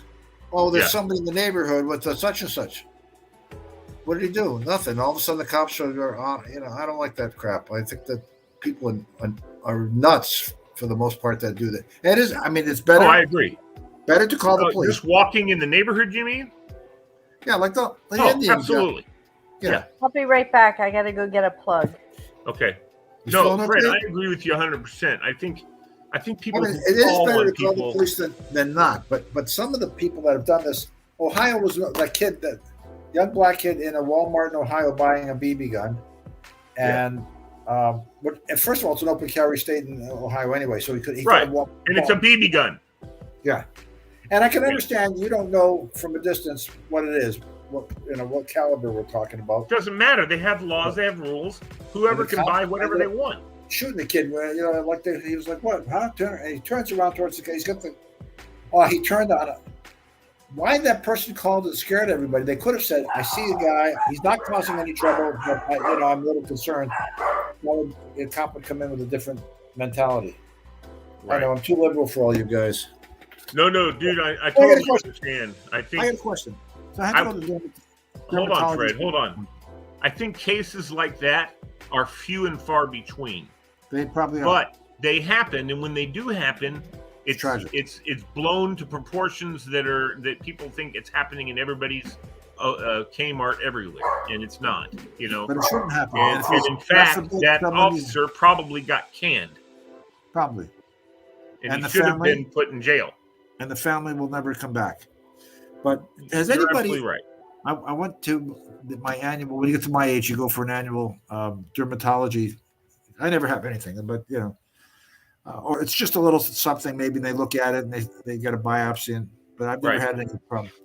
Has anybody had like one of these professional, like facial things? I want to go. It's going to be like $275, but I want to have wipe all the junk out of my face. It has like 3 stages to it. They pull stuff out. They push stuff in. I want to look as good as Lee someday when I grow up. I want to look as good as Lee when I grow up. Where is this? So where is this, like a local thing? Well, yeah. So they're called. What do you call estheticians? Estheticians, yeah. Esthetician. That's So right. dermatology offices will have them. They'll hire a licensed esthetician. Well, the doctor's not going to do anything. There's nothing, I'm not looking for plastic surgery to pick this up or drop that down or something. So, but they do hire that one looked good though. That last one you did, like this. Oh yeah. Did you guys ever see My Big Fat Greek Wedding Part 2? So when the two aunts are together, the mother and the aunt, and they're getting their pictures taken, they got their arms around each other, and they say, "Pull my neck." And they grab back here and they pull, so the skin goes like that when they're taking the picture. Look in a mirror and pull your neck skin back. It's hysterically. It's great. Yeah. So you know what? There are things you can get. It has 2 clips for your hair and elastic, and you pull it around the back of your head under your hair, which is easier for women. And then you clip it into your hair, and then it sucks you out. Oh, yeah. I know. They do that with the stars, and they don't use clips on hair. They have little clear rubber or adhesive that goes right here underneath and pulls that back, and then pulls this up, and this is designed to be clipped to your hair. Pull it back. I have this eye sags a little bit compared to this one. So I was at the ear, nose, and throat guy, and he was saying, "Oh, we can raise that. We can do this." But he said it's only good for 5 years. I said, "Well, no, I don't want you pulling it up, and then in 5 years it's going to fall down again. Forget it." Botox, baby. Just get your Botox. Oh, yeah. Look at this. Yeah, my wife always says I need Botox. Look at these creases. I should get Botox. But... Oh, I've got big 11s on my head. Fred, do you like chocolate? Do I like chocolate? Do you like chocolate? Well, yeah. So I've heard, I've not done it, but up here at Hershey, there's a Hershey spa, and it is supposed to be the most decadently luxurious spa experience. So I've never been. I don't know what exactly they have, but they dip you in chocolate. Yeah, they do. They have like a cocoa milk bath or something like that. Oh God! Really? Oh God! Never. I had to look at myself in the cat. I don't want to hear about women getting dipped in chocolate. No, thank you. It's too much to think about. Oh, are you eating Think chocolate? about. What are you eating? Is that chocolate cookie? Yeah. Muffin. She's Oh, yeah, you're muted. You're Yeah, muted. sorry. Brownie cookie from Domino's. Nice. So you had Domino's and the Talk brownie about cookie. decadent. Pizza and brownie cookie. Yep. Oh man, you're I loving didn't me. Eva, wanna why did you complain. shut down? I'm sorry, I didn't mean to shut you down. Oh, You know, I've told people this before. I'm an extremely visual person, and so if you talk to me, I put everything you say into a visual to hear what you're saying, to listen. And so people say things to me, the most inane things that mean nothing, and yet I put them in a place, and it's like, oh, I don't like the way that looks. You know what I mean? Depending on what it is. And I will tell you that I remember this has happened to me on more than one occasion with females, and it's not just young females; it's also older females and whatever. When they say, "Oh, Lee, you just caught me getting out of the shower. I was looking for a towel." Do not say that to me on the phone because I immediately envision it. And it's like, I feel like I'm like looking at someone and I shouldn't be. And all they did is just say it to me. Oh, I'm just getting out of the shower. I don't have a towel. No, don't say that. I don't want to hear that, especially if you are barely over just legal. I had a kid in my youth group I was going to go visit at JMU. My buddy was with me, and we were on our way to Tennessee. And I thought, oh, let me call her up. And she's real cute and everything. She's a goalie on the team. She was one of my buddies, right? And I call, and she's like, hello?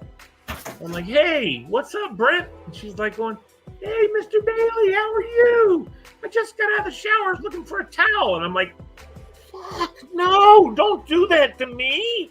It made me feel so oogie. I was like, no, don't. And I didn't say that to her. I was like, okay.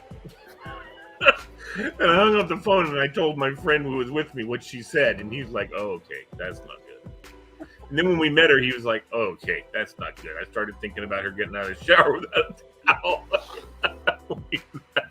Because we took her to Subway. And it's not, it's just, it sounds so bad, but how can I be held accountable for that? That's just how my brain works. I'm just a very visual learner. Look at Diva. She's like going, you dirty-minded little. No, you guys crack me up. Fred, you know what I'm talking about? well, I'm wise enough to say no. I have no idea, and get myself out of the conversation and not contribute to. And then you also can say my condolences, Lee. For what? Because for what exactly? Nothing at all. Nothing at all, Fred. You're a very wise man. Wise man. You're a wise man. I don't mind outing myself as, but I will say that there was nothing more to the visual other than just that visual, and I didn't take it to the next step, and I don't have a porn mind or anything like that, so I didn't go to the next step. But I think the next step should be. It hurts silence. my heart. What? No hurt in your heart. No, nothing with your heart. Nothing's hurting. I understand the concept. If somebody is describing a situation and then I was doing this and I was doing that, I do try to like visualize, something like that. Yeah. And I mean, if she said she was making cookies, I'd picture her making cookies. right. If she said I was just getting out of the pool, okay, she's wearing a bathing suit, and I can visualize that. All right. So, what are your Super Bowl picks? Thank you, Fred. That is absolutely good. I say that Green Bay is going to be in the Super Bowl with Kansas City. That's what I think. That's a very good. That's a good pick. I'd like to see Tom Brady in there, but those two teams. What do you call it? The Packers and. I think Aaron Rodgers is going to be so on fire to kick the crap out of Tom Brady. Yeah. He's going to take his entire defense to dinner before the game. He's going to take his entire offense together for before the game, and he's going to tell all of them, you see this nice dinner we're having?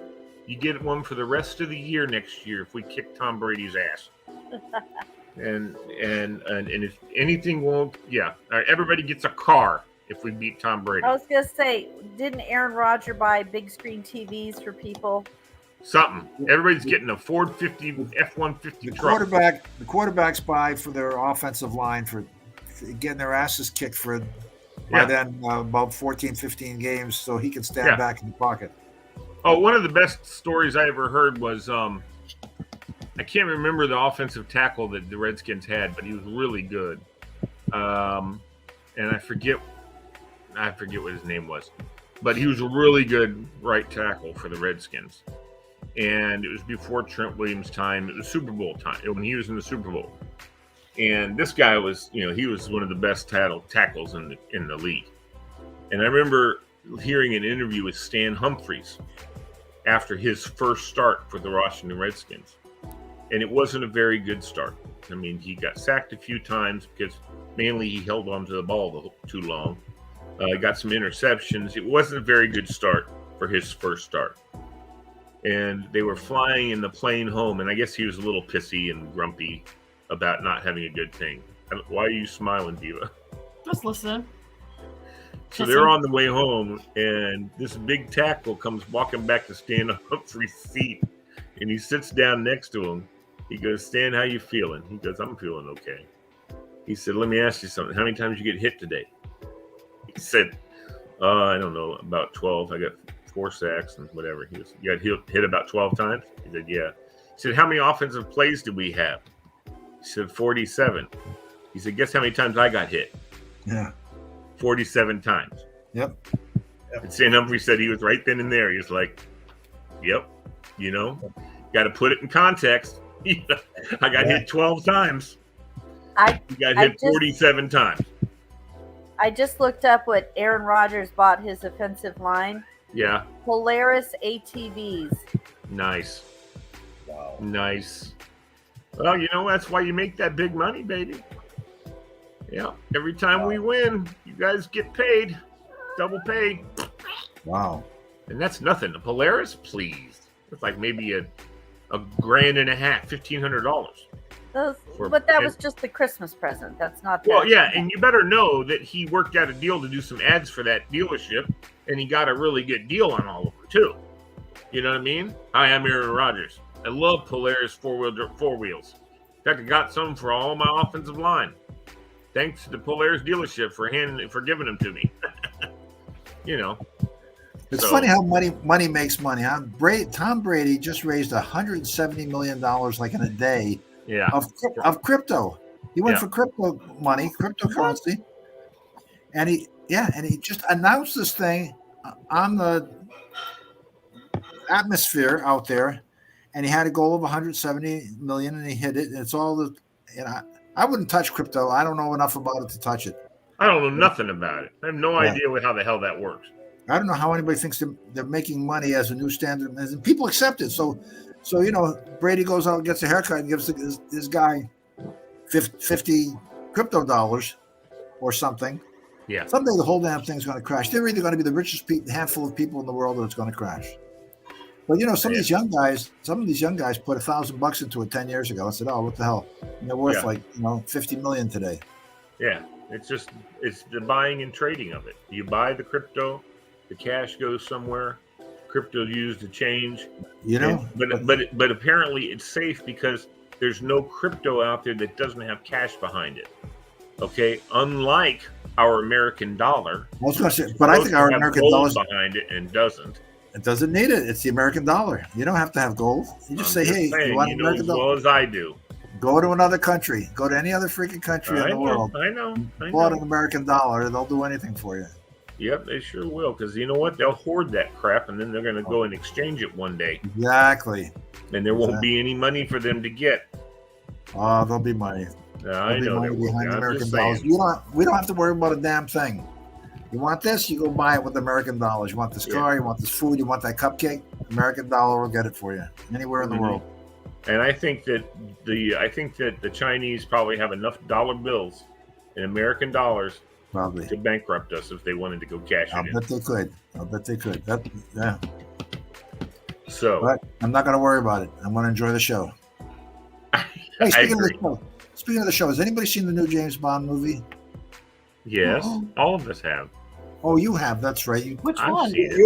You and Tora saw it, or you and Billy or something. Well, Bill and I went and saw it together. I didn't. Yeah, no thanks. I'm not going. Yeah, never mind. No, Bill and I went and saw it. Yeah, I haven't. But Wednesday, I'm getting the download. Wednesday at 3 a.m. I'm getting the download from SAG, so I can watch it. Well, don't be sad about the ending. Oh, don't tell me the good guy doesn't win. I need the good guy to win. Uh-oh. We are. Yeah. So You okay? it's all about saving the world. Am I frozen up again? No. No, you're good. You're Okay. good. You froze up, Fredo. Yeah, I guess. I felt like it. But I've been watching Ted Lasso. I just watched one of the episodes last night. I'm going to watch the next couple. Well, this is the other thing. My family, my wife and my kids tested positive. So they're at the house. I am at my parents' house. Thus, I'm in my mom's sewing room. So you see the background back here. Hold on. That's my mommy when she's a little girl. Oh. See if I can reach it here. Oh, that's cool. I want to put my glasses on for this. Now, how old did you say she'll be on? Was busy. How old will she be on the 26th?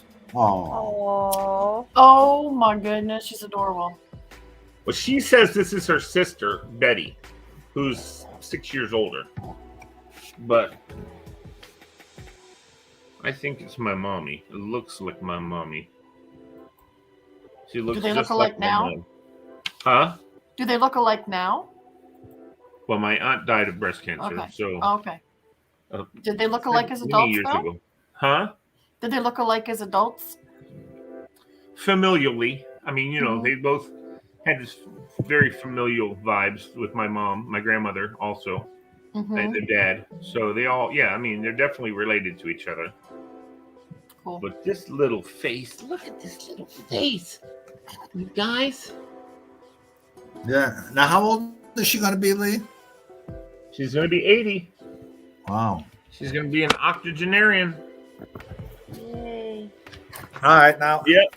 And we can't have a big party for her. We did that for my grandmother. Oh, I remember when we did that. My grandmother turned 80. We had a huge party for That her. photo, that was a photo Kathy took of me and Nick when Nick was, I don't know, 4 or 5 months old. And then Nick took the photo and he drew that in pencil. So that's a pencil of Awesome. me and Nick. Oh, wait a minute. Let's see if we can get this one in there. What am I doing wrong? Nah, never mind. It's too. I'll have to do it when I use my phone. Oh, who's Who's that? that cutie? That's my dad when he was like 3. Wow. I Wow. love that. He will be 82. There it this is. There year. it is. Yeah. Oh, what a You- cute. That's, wow. Yeah. He will be 82 this June. You have an older brother or sister? Nope. He was an only child. He actually grew up. You. Oh, me? I have a younger sister. A younger sister. Yeah. So your dad Renee. was old for when he had you, huh? Oh, not that old, I guess. No. Now, No, what did you, my dad is the same age when he had me as I was when I had Kyle. Okay. where, No, I'm mixing up. I was older when I had my 2 kids. My parents were both early 20s when they had me and my sister. So How old were you, Lee? when I had my kids, Mm-hmm. you do the math for me, okay, please? 2005, my daughter was born. I was born in 1966. 41. No. Well, that's all right. Yeah. 39. 39. Okay, who's got cookies? Right? I'm hungry. Isn't that 39? I don't know. 40ish. 39 Okay. and 66 Yeah, 39. is 90. Yeah, 2005. That's right. 39 when I had 39, Ben. When I had 39. Madeline. 39. Then I was 41 when I had Ben. I'm hungry for some cookies. Who's got some? Yeah, I got thanks a brownie lot. cookies here. Crazy. And you Cat deliver. lady. Do you deliver? Yeah, you're not too far from me. I know. Here's Oh, who's that? Here's a picture I found recently. Let me get if I can get it in there. Just leave it there for a second and it'll clean up. Oh, there yeah. it is. Oh, Is that's that your cool. mommy? That is my mother's mother. Wow. Looks just like you. That's what I've been told. That's my Yeah. my maternal grandmother. Yeah. Listen, I had a kid in my youth group. Swear to God, I'm walking down their steps, it's like 3-4 steps down into it's an old Kings Park West house. So you're familiar. And so I was going down and they have pictures, family pictures on the wall. And there was a picture there of this woman who, pretty homely, and had on, the old style. It looked like an old, like my mom's picture, kind of, or my aunt, whoever the hell it is. But it had a blue dress with a little white lace thing and long curly blonde hair, and was the spitting image of my kid, Jason Heim, in my youth group. I mean, and he looked like a man, a boy. He was not, there's nothing female-ish. And this girl, whoever this girl was, I swear I thought it was a joke picture that they had dressed up Jason as a woman, as a girl, and taken a picture of him. And I was like, oh my God, why did Jason let you take a picture of him? No, that's my great-grandmother, whatever. And I was like, holy crap, I swear to God, she looks exact. And they all laughed and said, yes, we know. She was not that attractive and all that kind of stuff. But I was like, dude, she looks just like Jesus. And I swear to God, I thought it was Jason. And I was afraid to say something, but I was like, why is Jason wearing a dress and a big wig? I was like, oh, anyway, yeah, it's terrible. You have anybody like that, Fred? What's that? I know. What are you doing, Fred? I'm reading. Joining us for you don't want to hear me talk. I'm gonna let you talk, buddy. I'm reading my notes of stuff I got to do before we go to Florida. Oh, you're going to Florida. Where are you going to Florida? Miami. Oh, see your boy. Yeah. Are you taking the auto train? Yeah. Not until I shrink some size so I can fit into wherever it is. That's quite a story. That's the other thing too. Those we paid $600 for our coach seats, and it's like $1,600 for that damn sleeper car. Wow. It's like, what? I mean, I really wanted to see one of the sleeper cars and go in it and see what kind of size and stuff it was, because I was told, don't do that. Don't pay the extra. It's not worth it. And you know what? When the boys were little, we said we have to do this once. And it really was awesome because we did 2 cars across the hall from each other. Oh. So Chuck had one son and I had the other one.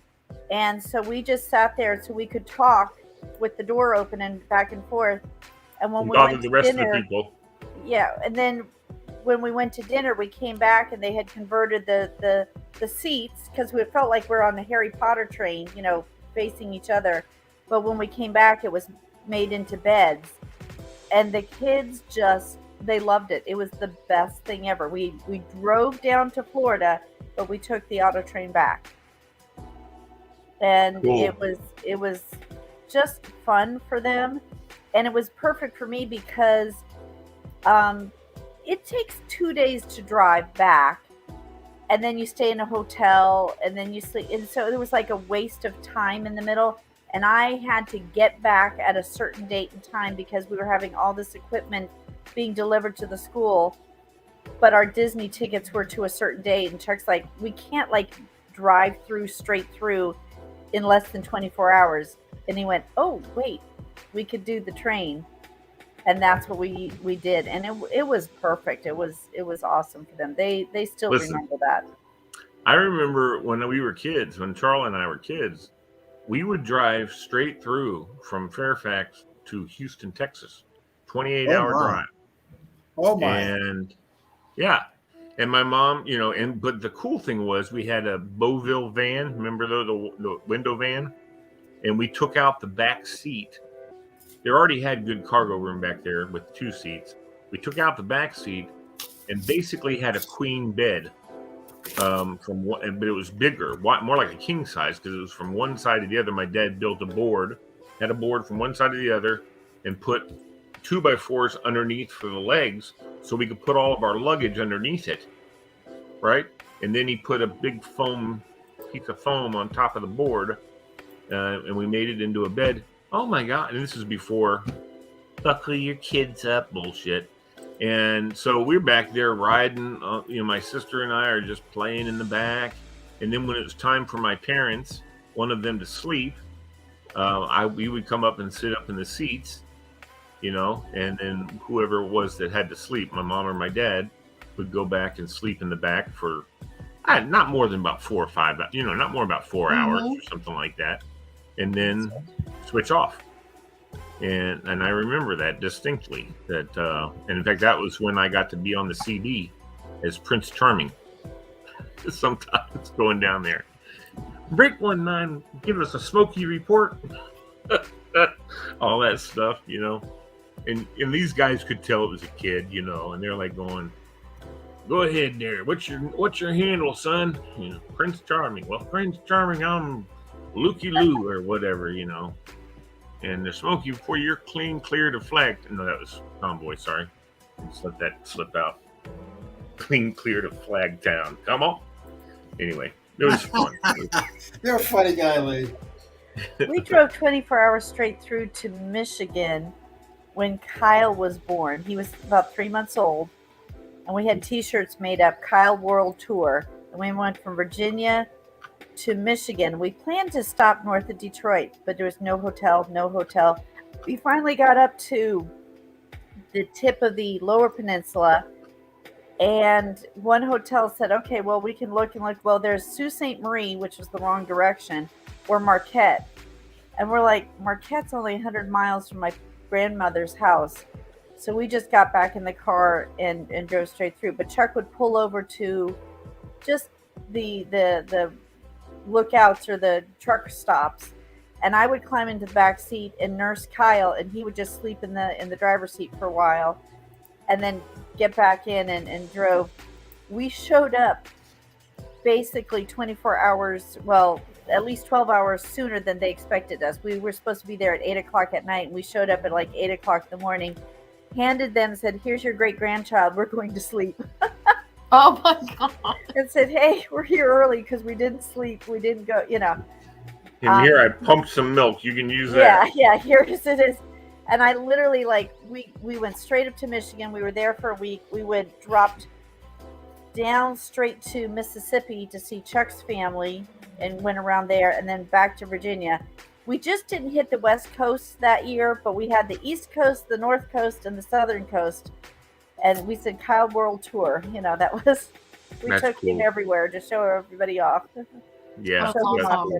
Yeah. He was your oldest, right? Kyle's your oldest? Yeah. We learned not to do that with Drew. Chuck said one year, "Oh, we'll drive straight through to Florida. We'll put Drew in the kids can sleep in the car." That's when we learned that Drew likes to sleep on his stomach, but he's in a car seat, and he would wake up and try to roll over, and he couldn't, and he would just scream, and right behind Chuck, and Chuck's like, "Oh my God, just shut him up, shut him up." And he couldn't, he was so tired, and he couldn't sleep because he wanted to roll over and all.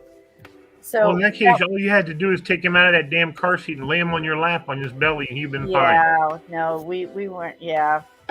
So we learned the hard way that we can't drive through the night when Drew was a baby. So we stopped in a hotel on the way up. And of course, that's when Kyle caught something and threw up all night in the hotel room. But that happened. I've been on that trip before. Yeah. Mm-mm. Yeah, my daughter coming back from Maine. Oh, not good. Yeah. Dude, we and I was actually on the way to Maine, and it happened. And I spent about 3 hours cleaning the car seat. I had to take off whatever. Oh my God. At least Kyle didn't get sick in the car. He waited till we got to the hotel room. Yeah, no thanks. I mean, no, that didn't happen to me. So, yeah, no, we had to, not good. That Poor was little the girl. I felt so bad for her. She was miserable. that's when we did Disney when they were little. And that's when he's like, "Oh no, not we're never doing it." We went again when they were like 10 and 12. That was okay. Well, I was the wonder thrower upper. My mom said I just would throw up on command, and the command was a clean white shirt. That's what I was good at. She remembers we got on the plane coming back from Germany, because both times that we lived, quote unquote, overseas, one was Hawaii, one was Germany. When I was born, I was born in Germany, and my dad rotated back to the States before we could get household goods taken care of. So my mom had to take care of all that. Right. And so she brought me home on the plane. And I think the story goes that some businessman, and I had heard it was the pilot, was like, "Oh, he's so cute. Can I hold him?" And he picked him up and brought him over, and I went right on him. I mean, all over him. And smiling. Gotcha. That kind of thing. I mean, I threw up and went and laughed and had a good old time with it, boy. Because I never cried. My mom said my cry was, that was how I cried. And then my sister made up for it. She was a screamer. She came along and she screamed bloody murder every time. And when I was a baby, I spoiled them. Spoiled my mom. My dad was in Vietnam one of the years, and I was just I was hungry. It was like, and my mom knew, stick a bottle in his mouth. That worked. Yeah. There I go. That's good. That's all I wanted. Thank you very much. I never got to live in Germany. The closest I had was just before my dad retired. He had the opportunity to get a promotion and move to Germany. I think he was going to become like base commander, or something like that. And it was our senior year at Robinson. He goes, "I can't do that to my daughter. I'll just retire instead." But we would have been over at Ramstein. Your dad was Air Force? Yep. I think he would have been high up at Ramstein at the time, but he's like, "Nah, I'll just retire instead." I tell you what, I'm going to tell you something, okay? From what I've heard from Air Force people and Army people, your dad made quite a sacrifice, because Ramstein is supposed to be one of the best bases to work at. Yeah. In the world for the Air Force, and it's one of the best air bases. They get some Army guys to stay there, and that's like, the Army guys are like, "What? You guys get all this? What?" Because they don't have that on their bases. They don't have half the crap that the Air Force has. Air Force is kind of the cushy. You can say feminist. You can say feministic. Yeah, that's fine. That's okay. They're little girls. They don't use guns. But the officers' clubs are on the nicer side. I've been into several. Same with the Navy, and the funny thing was, and my dad will act like he never told this story or anything like that.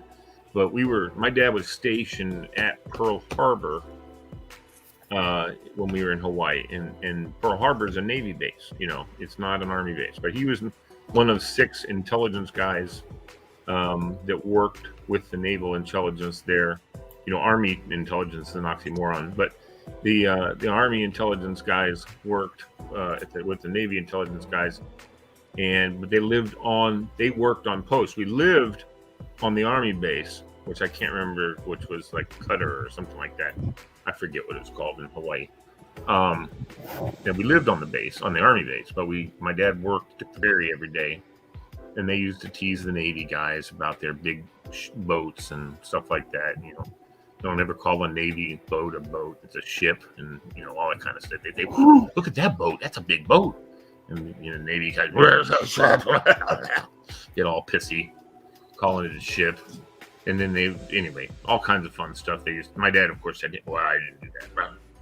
But then they would also call the Navy O Club, and they would say, "Yes, this is Captain Bailey, and I'd like a table." Well, in the Navy, the captain is a big wig. In the Army, he's a little schmuck. So, they would call and say, "This is Captain so-and-so." Well, the Navy guys, then they did little 20-something dudes with their hot little women, wives. Wives would come waltzing into the O Club, and Mater D was like, "That's not a captain," that kind of stuff. So then they started, because the guys from the Army base did the same thing. So they started asking them for their extensions so they could call back and confirm their reservation. But see, my dad and his 6 guys, their extensions were on the Navy base. So as far as they knew, that was a captain from the Navy coming in. So they would make sure they had a nice table for them and that kind of stuff. And or that they had a table at all, because sometimes the Army guys would call for a table at the O Club, which they can do. That's not a problem. But they would say, "I'm sorry, we don't have any available tables," But they would make sure a Navy captain got a table for sure. Right. That kind of thing. So. Right. And of course, my dad will say, "I never did that." And I'm like, yeah, you did. Because my mom said we definitely ate at the Naval O Club. But the Air Force, they got it made. And I've seen those. They have pictures. I'm a member. Why I'm a member, I don't know. I'm not in the military, but Military Humor on Facebook. Oh my God, it's so much fun on that page because they have so many of these things like, "Where's LT?" And there's jokes about the Army lieutenant who's the young, brand new guy who's doing something stupid, that kind of thing. I've never noticed that group. They do that with the Air Force too. They do that with the Air Force LTs too. Where's LT? Oh, he's checking the tire pressure on the F-18s, that kind of stuff. Goofy little sayings and things like that. And so they showed a picture of a dinner from the mess tent, of a Marine dinner, an Army dinner, a Navy dinner, and an Air Force dinner at the mess hall. Yeah. And it shows the Marine dinner and the Army dinner, virtually the same thing. Which is very plain, regular, except for the Marines had crayons on theirs. That's a big joke about Marines and crayons. Oh my goodness. Yeah. The Navy guys, I have a third son who's a Marine, and he tells me about crayons. They're considered food. Yeah, exactly. So, but the Navy, it has a pretty decent dinner. On shipboard, they make a pretty decent dinner for them. It's got chicken and whatever. Air Force, it's got a glass of wine, it's got a steak, it's got all this. It's all the same trays too. That's the funny thing. They all had the exact same trays, except for the Air Force has a glass of wine, has a nice prime rib steak, mashed potato, all this nice food with fresh vegetables and all that kind of stuff. And I always love when those come up because it's always funny that when they're posting those things. Hey, Fred, you didn't serve, did you? No. All right, but you know what I'm talking about when I talk about the different branches and how they're known for their different allowances. Yeah, like the Army guys would call what your father was in the chair force, because they typically just sit around and they're not really getting themselves all that dirty or that sweaty. Yeah, exactly. All that sort of. Now, but see, I will tell you that my dad was the motor pool. He was in charge of the motor pool when he was in Vietnam. And supplied all the work trucks that went and bailed out tanks and so combat engineers, they're doing stuff in there. And he didn't have too much, but sometimes he's also a topographic engineer, which meant he had to fly over. We were talking about helicopters. We were down in Disney, and they had a $39.99 helicopter ride, scenic helicopter ride. And my dad was like, my dad doesn't do this kind of thing very often, but he was like, "Oh, I've had the helicopter scenic ride before. It's been several years or many years." He goes, "Hey, and they even shot at me." When the kids were little, so this got to be like 35 years ago, I got a helicopter ride because I said to Kathy, "So what do you want for your birthday?" I don't know. I said, "A helicopter ride." And she arranged for it because I said, I've never been in the service. I have no, most guys my age had been in the service. I was at the end of the draft, the very end, the last few months. And so I didn't get drafted. And oh, you didn't go to England with Bill and smoke some toke? No, but today. Oh, God. I did it again. What'd you do? Did it. You did it. I can't find it. I hit something. You triggered something? Fred to back out. So I didn't get drafted, but guys my age, we all know where we were when we heard our number. I was 208. I remember this bridge. I was going under this underpass around and coming back. It was one of those areas where the radio was going to, the AM radio was going to go out on you for about 5 seconds. It's like, oh, please. When I sped through there and I came out and they hadn't called my number yet. Number 20. My buddy Jeff Brooks was number 1, but he was smart. He went to a Coast Guard recruiter, signed up to be a firefighter in case it was a plane came in or ship was. And the recruiters wouldn't let you sign up like the day they wouldn't let you backdate it. Like if you found out your number 1 and you go right back over there and say, okay, I'm ready to go in. You weren't allowed to do that, but this guy did. His recruiter, let him like backdate it, and they, by a few minutes. I mean, I think it was probably at the recruiting office, just standing there watching the numbers come in. And when he signed up, you know what? My father-in-law was Navy. He was a fighter pilot, World War II in Korea. Wow. And talking about his little brother got drafted, and he was going to be drafted into the Army. And my father-in-law decided to go in his place. Really? Because there was a single mom, and they would not take both sons, I guess, under the circumstances. They changed that rule after World War II. Yeah. Yeah. So my father-in-law figured he had a better chance to survive in the air as a fighter pilot for the Navy than his little brother would have in the front lines in the Army. So that's how. Yeah. So basically bumped that draft number. Lee, when you registered for the draft, would you do that at school? No, I went to the post office. Ah, okay, yeah, and I had to go to the local draft board and do that. But now, who's the I just had to go to the. They told me I had to go to the post office. Local draft board. I've been appointed as a. Oh right, yeah, we've seen this before. Yeah. Oh, yeah. Guy who never served. If we ever have selective service again. Wow. And that's I serve at the pleasure of the president. There you go. Well, my grandfather was. So Ben, when Ben goes to sign up for the draft, let me know. We'll. We just listen. If we just keep the Democrats in power, they won't have selective service pretty soon. Hold a second. Wait, let me ask a question. What do you guys think about the idea that some people have pushed that women should be put into the draft mix just like the men should? Absolutely.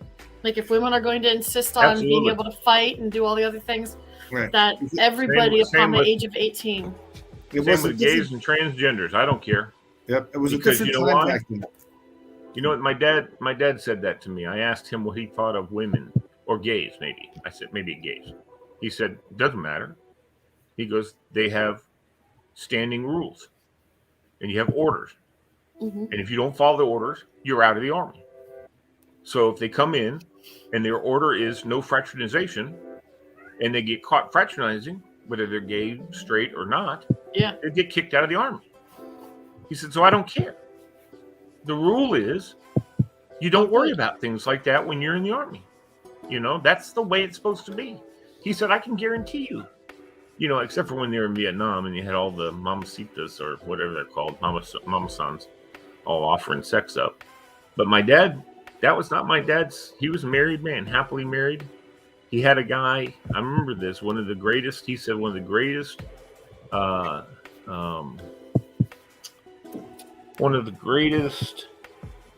betrayals he ever experienced in his life is that he had a guy who was one of his buddies who was also married, and on Fridays when they would get leave essentially, and they worked in Saigon and stuff like that. Their bases were right next to Saigon. You could walk off the base into the city. And I will tell you that the guys would go on Friday nights to get their Jeeps washed. That's what it was called, getting your Jeeps washed. And he and this other guy were accountability partners. And they played cards, or hung out, listened to music. They did all that stuff. And he had to work late one shift, came back on that night, on a Friday night, and his buddy had gone to get his Jeep washed with his friends. And my dad felt so betrayed. He was so pissed off, and I remember him telling me that. I was about 15 years old or something like that. And we were talking about a friend of mine had betrayed me. And he told me about that betrayal. And he said that it was the worst betrayal of my life. I was floored and devastated. And I was like, and of course it gave me huge respect for my dad, that he, that was just something they did. I mean, I don't know that there's anything you can say bad about the guys who did that. They were away from their wives for a year, and, it was one of those things, I guess. I mean, I can tell you that it's not an issue. It wouldn't be an issue for me.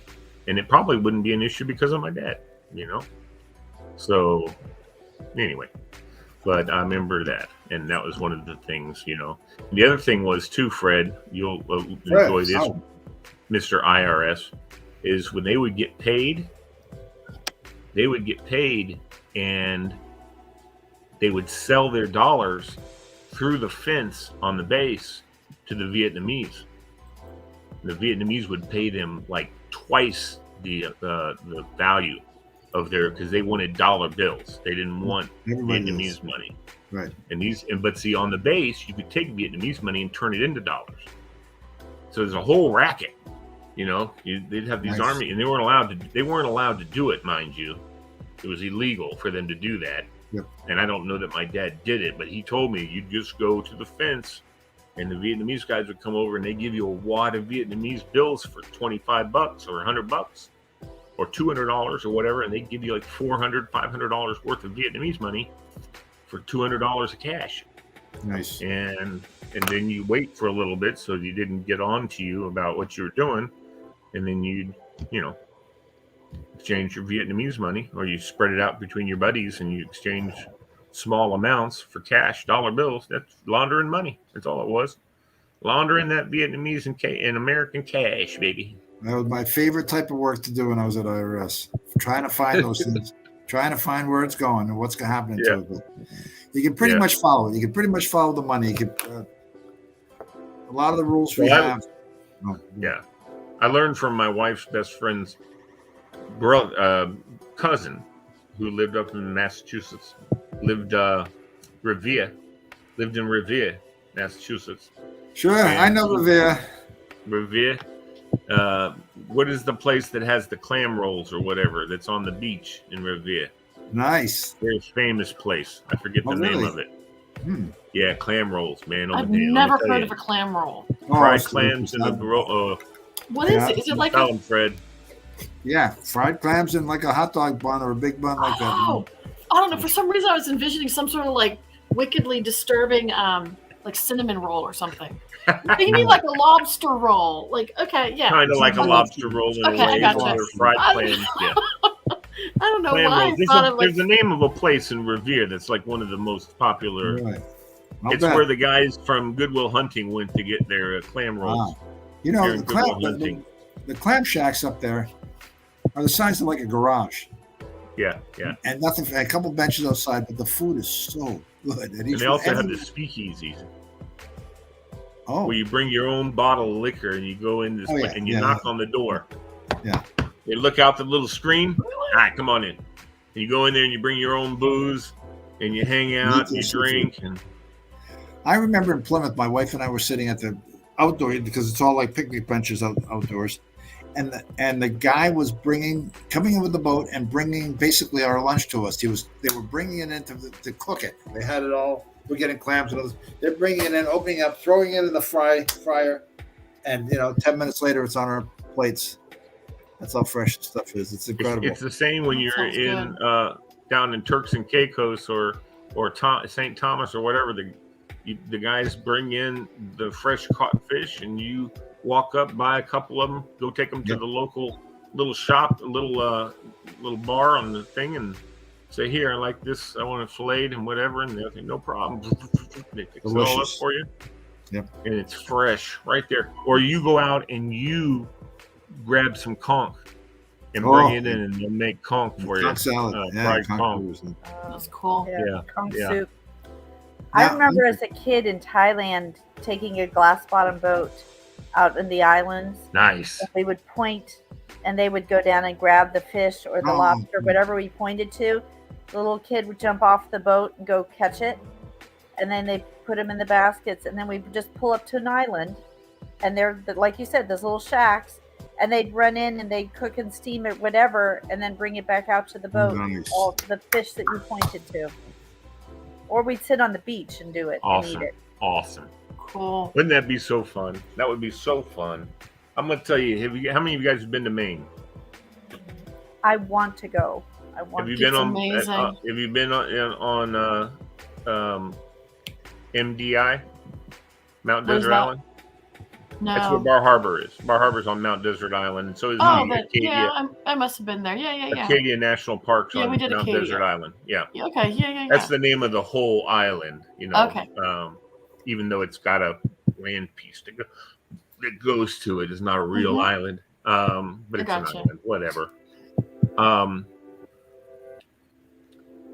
Why was I going here? What was I talking about? You were talking about seafood going up to Maine. Oh, I'll tell you why. Because, and if you go again, here's a good trip with the grandkids. You'd love this, Fred, while they're still at this age. It'd be a great trip to go up there. And you go and you take a trip with Captain Stabiner. It's not Captain Stabiner. Captain something. I forget his name. But he takes people out in his boat. And he has he's not the captain. I'm sorry. It's something else. His wife is Captain Evil. Calls his wife Captain Evil. He says, "Well, you have to. Captain Evil rides the boat." So he puts on this. He's just a. You guys will probably say he reminds you of me because my wife said that. Whatever. He's just real gregarious, talking to the kids, and he's real kind of flamboyant about how happy he is about fish and all that kind of stuff. And he goes and he puts on his rubber suit, and then he of course puts the air in there and makes it really huge, and all the kids giggle and laugh at him because it gets so huge. And then he lets the air out, obviously, and he makes a fart sound. So he's very entertaining, super entertaining. And then he puts on his headgear and stuff that has cameras on it, and he does a live feed. He goes down into the water and he swims around with big lights on his hat too. Not that big, but they're big, bright. And you look at all the different fish and everything like that are down there, and an occasional lobster. Obviously, he'll come up and he'll grab them and put them into his bag, and then he brings everything up and dumps them into the big aquariums that he has, and he shows everything off to everybody, and everybody gets to come up and pet them or touch them. And he had like the sea snake, and he had a what was it called? Sea cucumber. Have you ever seen a sea cucumber? Oh, yeah. They squirt at you. They're funny. They are goofy looking. And he gets the kids and he goes, "Look in there, look at that. That's his butt." And then the kids are like, "Oh," gets the kids looking at it. Look real close. Touch it right there. Guess what? That's his butt. And everybody just laugh. Then he turns it around and you can't tell the difference from the ends. They look the same to me. I don't know. But he's so much fun. If you ever want to know, I'll get you his information from my wife because I don't remember shit. But she has his information. We've gone 3 times that we've visited Maine, and every time was absolutely super fantastic fun. My Ben loved this guy. Thought it was the funniest guy he'd ever seen in his life, and Madeline thought he was great too. And they just, he's guess how he makes his money in the off season? Sea urchins. He collects sea urchins and sells them to Japan, to the Japanese dealers and stuff like that. because sea urchins Oh, are wow. super, super, super delectable and or whatever in Japan. And Right. Not so like they them. have tons of them in Maine, all over the bottom. You can go I down think there. they taste like a sea Kind sponge. of I don't like them. invasive species, aren't they? Huh? Aren't they the sea urchins an invasive species there? They might be. They might be. So there's no rule against harvesting them. Right. There's no Just like competition. what, lionfish? Oh, the They're lionfish. Yeah. right. Yeah. And somebody was trying to. I'm trying to remember. There was somebody that was actually trying to teach or kind of convert some other animal to eat or sea urchins or to eat this lionfish. They're saying because they were such an invasive species, trying to get other species to start feeding off of them. It wasn't a natural food. Yeah, but the urchins have those long No, spines. they want There's people no to way eat to. them. Yeah, people to eat the sea urchins, but they were trying to get Yeah. some other fish to eat the lionfish. Okay, because I got to do Alex's lionfish or help a lot with the lionfish report not too long ago, and like they're now making it a gourmet food. Yeah. They're trying to get humans to eat lionfish. I'm like, that actually makes a lot of sense. Like lionfish sushi, lionfish Right, they're trying fish and to chips. get it so that it can be a marketable. My God, Yeah. they do the blowfish, which are toxic if you don't cook them the right way. Well, I think lionfish are the same way. I think they're normally. Yeah, they toxic. definitely have a toxic gland. Yeah. Yeah, I remember that's how they protect themselves. So, yeah, man. Ugh. So, yeah, no, I'm gonna stick to not eating fish mostly, unless I catch it. Like I'll catch off the ocean down in Virginia Beach and North Carolina, catch croaker. And they're only that because when you have them in your bucket, they go, "Rrr, rrr," and that's why they're called croakers. But they're kind of like trout, a little bit, And so yeah, we used to catch those a lot. They would run right along that East Coast in big, huge swarms. They're called schools, Lee. And you could catch like 3 on a line. Because you throw out a line that had 3 hooks on it, and you could catch 3 of them on one pitch or one cast. See, there you go again. I'm throwing up words that don't make any sense for fish. But on one cast, you could bring in 3. Oh my God, that was awesome. That was awesome. Catch 3 fish on one cast? Are you kidding? That's some fun crap. And we used to catch flounder also. Flounder was another one that was pretty good if I filleted it. I didn't let anybody else fillet because they would get bones in it, always. And I don't like bones on chicken or fish, and you've heard me tell this story before, so I'm not going to bore anybody on it. We have another, hold on. Oh, Sandra Ortega. Oh, my friend Sandra. I haven't talked to her in ages. She loved our show. I wish people would comment more. We don't have any new comments, so... anything else you guys want to add in? No, I am past my bedtime. I had a Any busy day suggestions? today. Was there enough content in the show today that was enjoyable that you had a good time with? I know Fred was bored half the show. No, you know what I was doing? I got to tell you what I was doing. I was going to ask you guys a question. It's time to have our wills reviewed again. We do that over the years. Now, now there's no more minor children living with us. They've got children. Mm-hmm. And yeah, I must I'm available to be your power of attorney, Fred. Don't worry. There you go. I must live an amazingly boring life because I look at the 19-page questionnaire and a couple phone calls and other notes and all. And it's just like, ex-spouses or children, whose children which are and all. And I'm not saying anything about anybody else's life. I'm just saying, like, my life, everything is no. Whole sections, whole pages, no. But, you got to go out and pull out all your old information. I got to find your old wills somewhere. And I got to... you just Why do you have to find your old will? So that you can use it for reference? Yeah. Because once you date this will, it becomes the will. Oh, I know. Yeah. Yeah, the other one doesn't matter.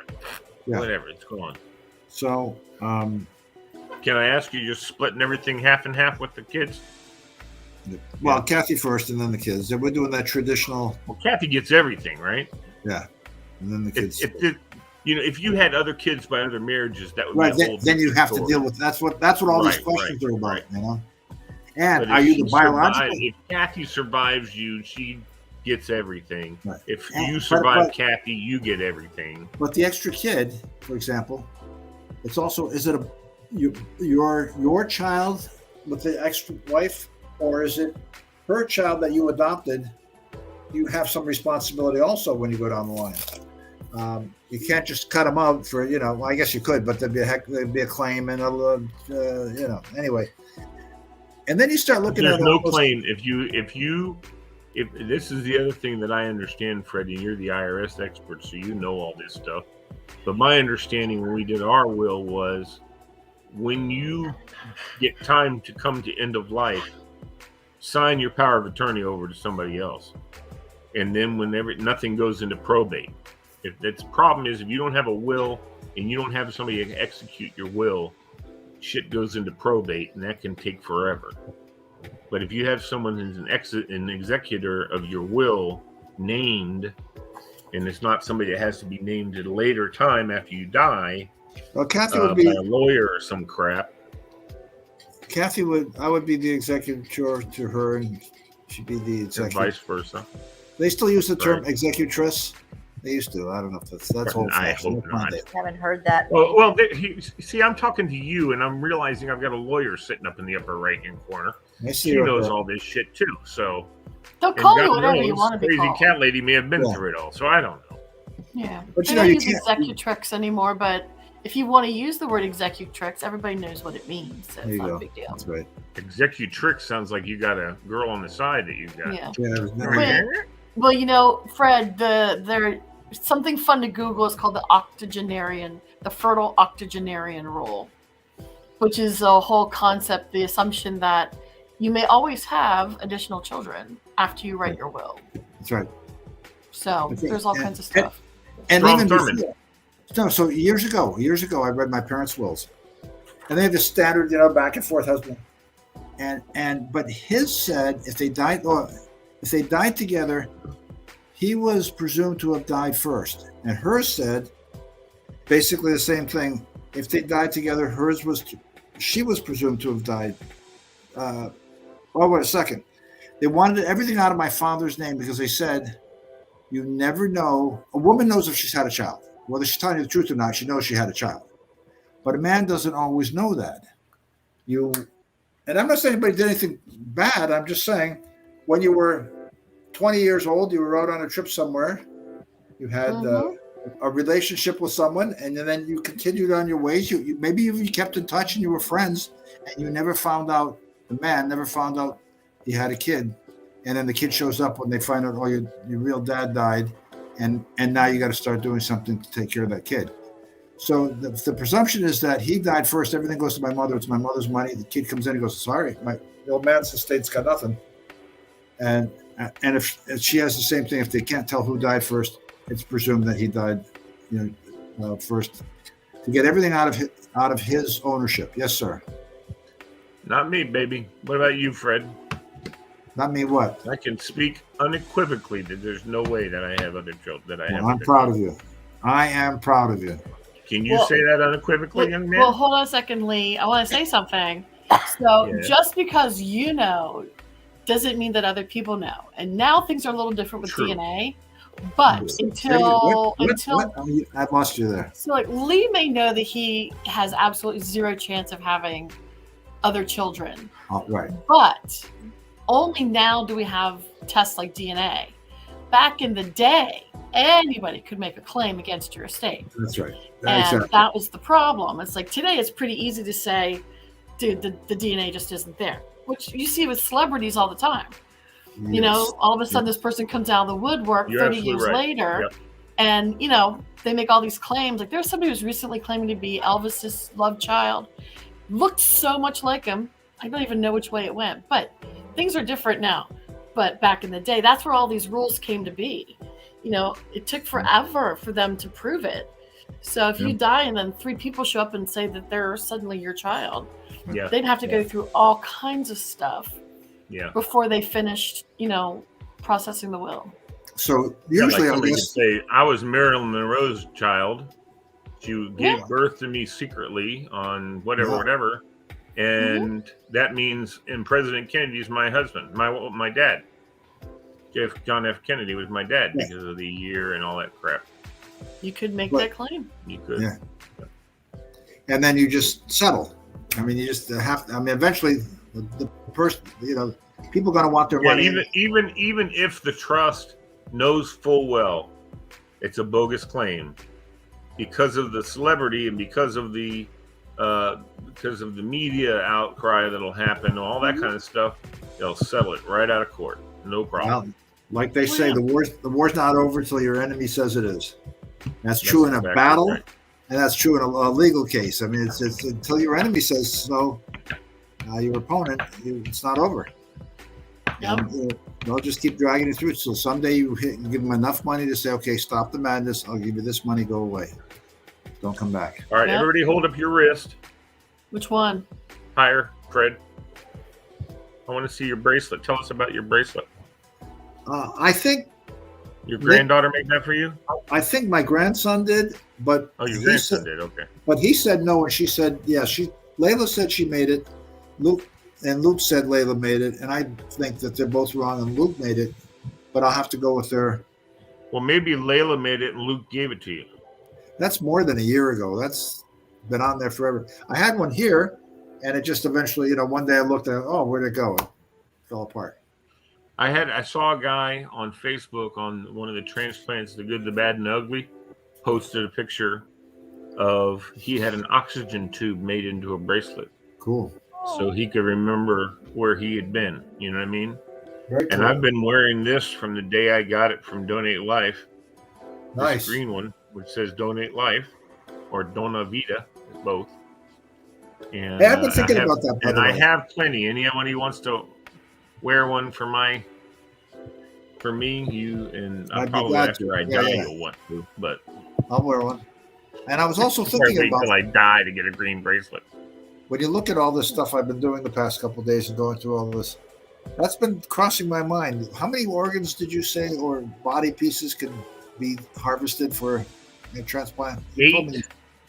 8. 8 can save lives. You can save 8 lives with one person, but you can heal like 17 to 20 people, like with iris and those. That doesn't save your life, obviously, but a liver transplant, kidney transplant, lung transplant, heart. Thank you. Heart transplant, aorta transplant. I mean, there's lots. Those are the things lives that can be saved. I heard the kitty. Yep.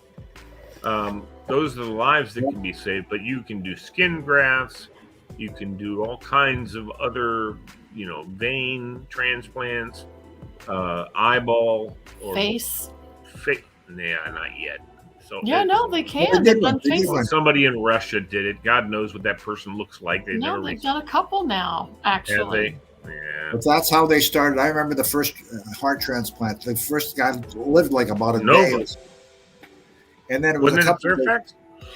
I don't know where it was. I thought the first human heart transplant was at Fairfax.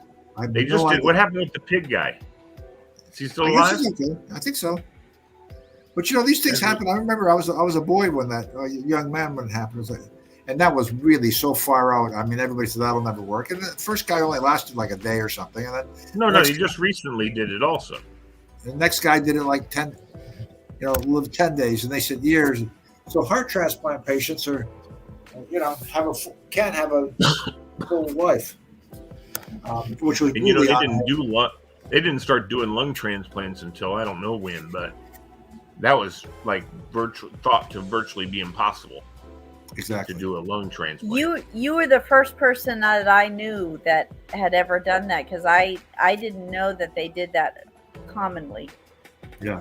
And I've been thinking about that the past couple of days, only because I'm pulling all this. When you die, do you want this? Do you have a pet that you want taken care of? You want to have the trust fund set up for fund somebody to take care of your pet, or all kinds of stuff. Very comprehensive. My God, that's very ridiculous. Comprehensive to cover everything. Well, not to some people, no, I know. I just not for you. Where does all that money go when the pet dies? Oh, you put that in your trust. I mean, what happens what happens with a relative of mine dies? What happens when Sparky dies?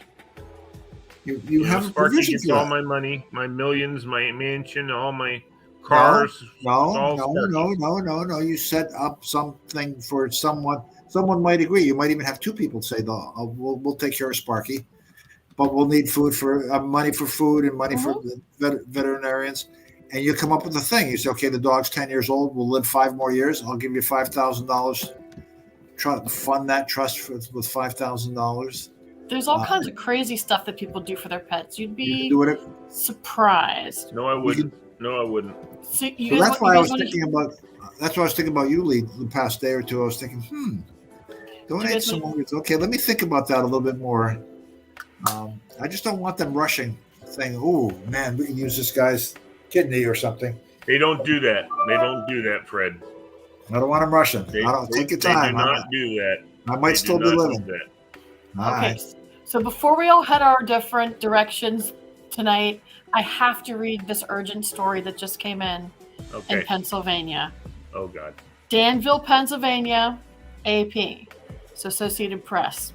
So it's gotta be truck carrying about 100 monkeys was involved in a crash Friday in Pennsylvania. I thought this was a joke at first. Hold on.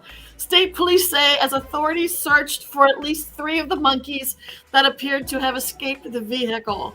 The truck carrying the animals crashed with a dump truck in the afternoon in Montour County. Pennsylvania State Police Trooper Andrea Pelichick told the Daily Item the truck had been on its way to a lab. Authorities have asked residents who might see the monkeys to call state police. It says it was unclear if any people or animals were injured in the crash. Okay, this is hysterical because I just did a lesson with 3rd graders today, and we were talking about ecosystems. And I had a forest ecosystem, and I was asking the kids to name animals that would go in this forest. And I had the deer and the bear and the fox and all. And one kid raised their hand and said monkeys today. And I was like, oh no, sweetie, we don't have monkeys in North America. Now we do. We do now. Yep. And before you know it, I'm posting it on Facebook, so you share it with your kids. Let me tell you something. And you know what? In Thailand, the rhesus monkeys are like overtly overpopulated.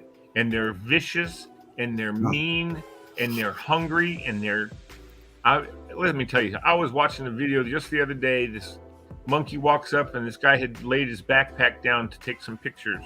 And he was Chinese or he was Taiwanese or something, I don't know. But this monkey comes over, and he starts to reach for the bag, and the guy walked over and kind of shoot him. And the monkey turned and punched him. Man, let me tell you something. I know this is a little guy, whatever. I don't give a shit how freaking strong monkeys are. I would have knocked that sucker off that wall.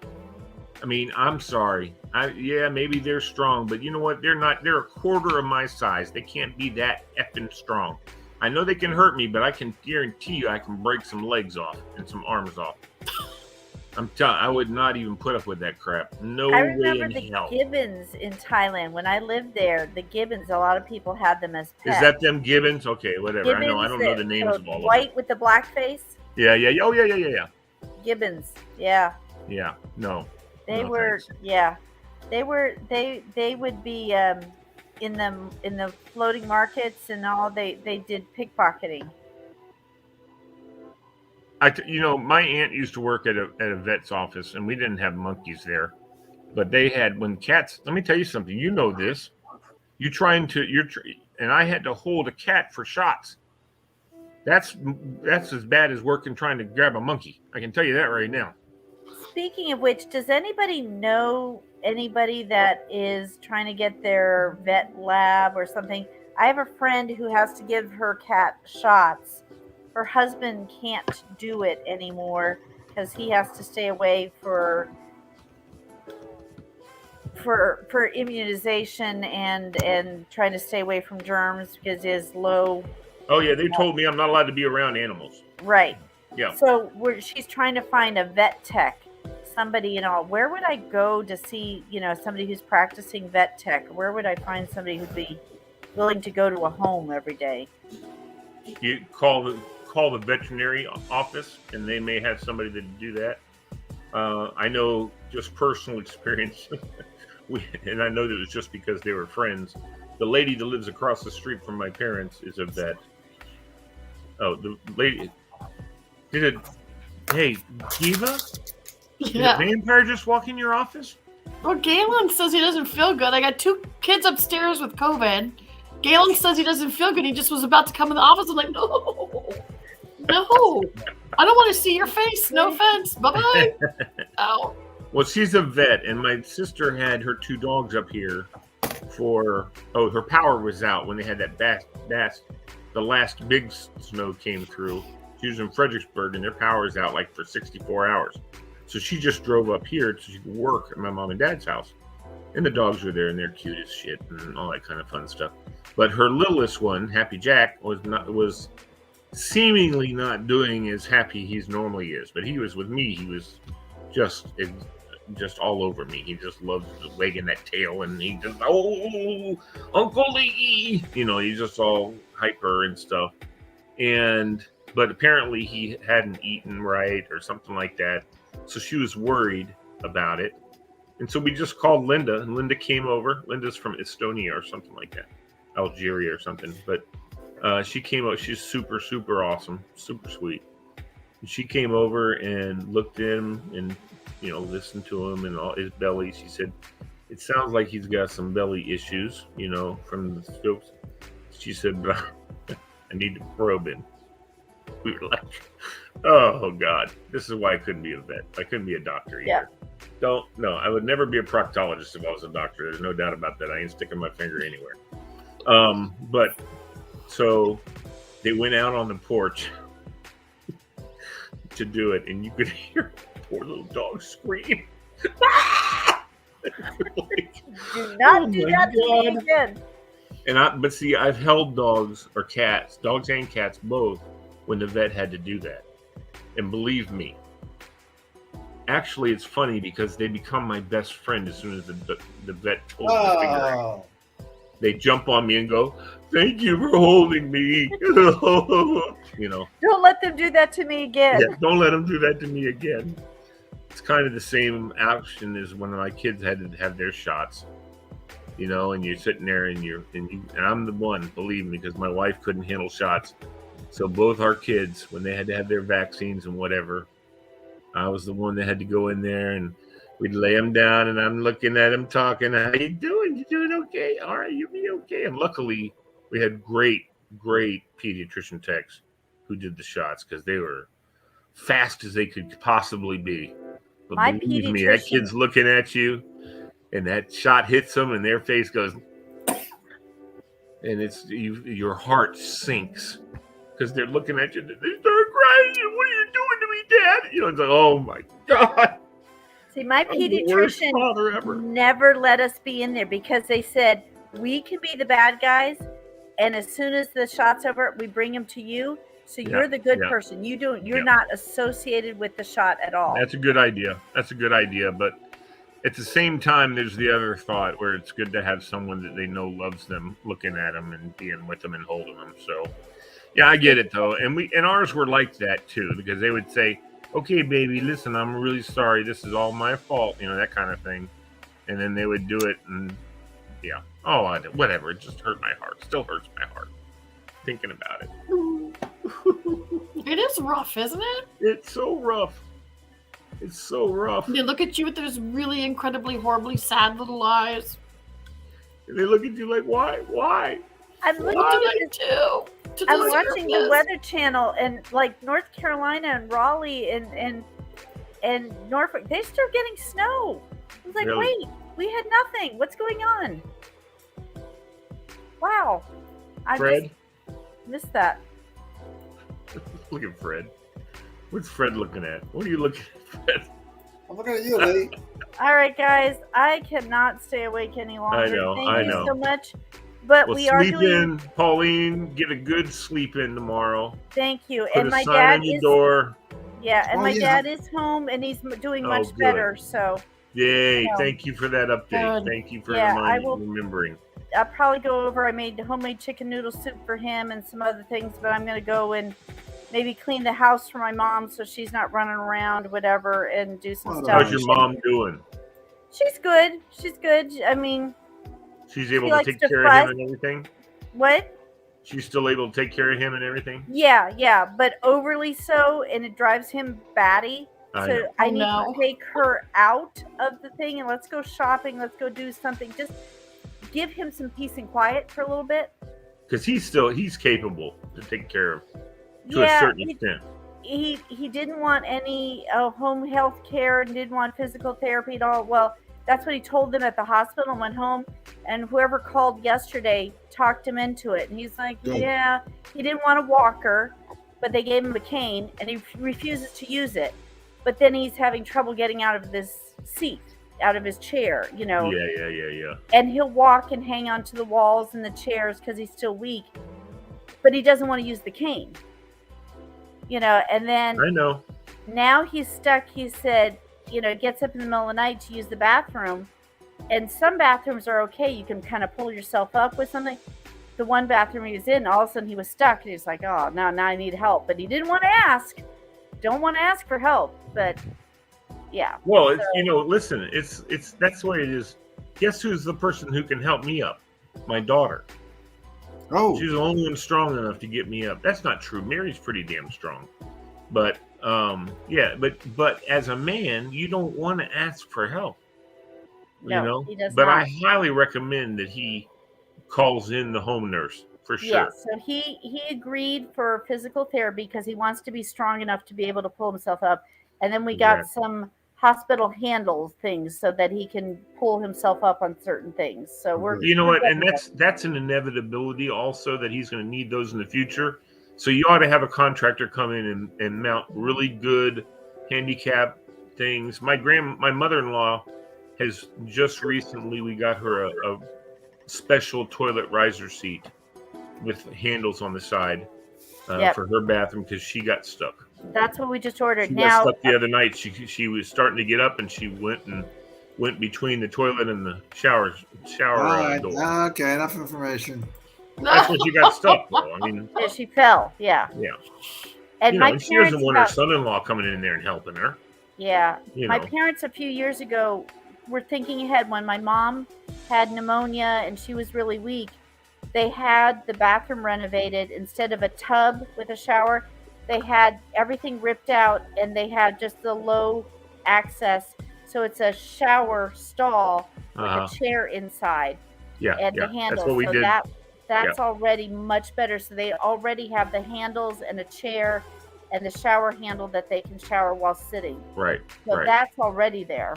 Yeah, my mother-in-law, that her son put in a bar in the bathroom, which when the contractor came in to put in the other handles, he made sure that was good and secure. My brother-in-law did a good job on it.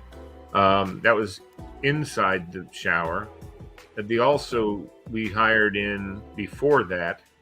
They hired in the bath fitter people, came in and put in a really low, so she didn't have to step over to get into the shower. But now her son also put in a seat and all that stuff. So she's set down there now. As long as she still has the strength to pull herself up, she's still she's going to be good to go with that. So exactly. But that means no one can use her bathroom anymore. So when my kids go down there to play cards with her or do whatever, they got to come back upstairs, go to the bathroom. And I'm like, what are you doing up here? I can't go to the bathroom in my mom's bathroom. Why? Oh, yeah. Never mind. Okay. I got you. So there's all that. But hey, Fred, have you guys got your bathroom set up like that? No. With the pull-up bars and stuff like that when you start to get a little bit weak in the knee? At my house? No. Yeah. Not yet. No. It's a good idea. It's just a bar. I mean, it just helps you get a little extra strength to stand up and stuff. After you have one of your all-nighters out with all the neighbors, might be something you might need to do. After you had 4 or 5 cognacs. That's tomorrow night. Nights. Tomorrow night's the outdoor drinking party at 4:00 over at the club. Nice. Yeah. All right. Bye, Pauline. See y'all. Bye. Love you guys. You guys are great. Just have a great weekend. I know. And trivia on Monday, right? I bring the trivia. Yes. Okay. Everyone bring their own 10 things. I got them. I 2 can't categories. wait. I know you can't wait, Amy. I felt so bad. I felt so bad when you called and said, don't "You're not doing apologize." trivia." I'm like, when I'm in Florida. Hey, you know what? I didn't know if you're going to do remote things or not. I got to ask. Well, no, and you're right. And I wanted to. That was the plan. I took this computer with me down there. But there's no way in hell. The Wi-Fi was way too sketchy. Nope, totally understand. Because I'm the base and I have to be able to handle all the inputs of people coming in. It would have froze up all night long. That makes sense. Yeah, I just wanted to make sure I didn't accidentally skip and make assumptions. No. It's all good. Thank you, dear. All right. Have a great weekend. You too. Take care. Bye-bye. Good night, everybody. Have a great weekend. And we got one more person commenting. Oh, Michelle Backey. Hey, Michelle, I love you. I hope I hope Jenna's doing okay. Are you watching right now, Michelle? I might call you. So maybe I will. All right, everybody. Good night.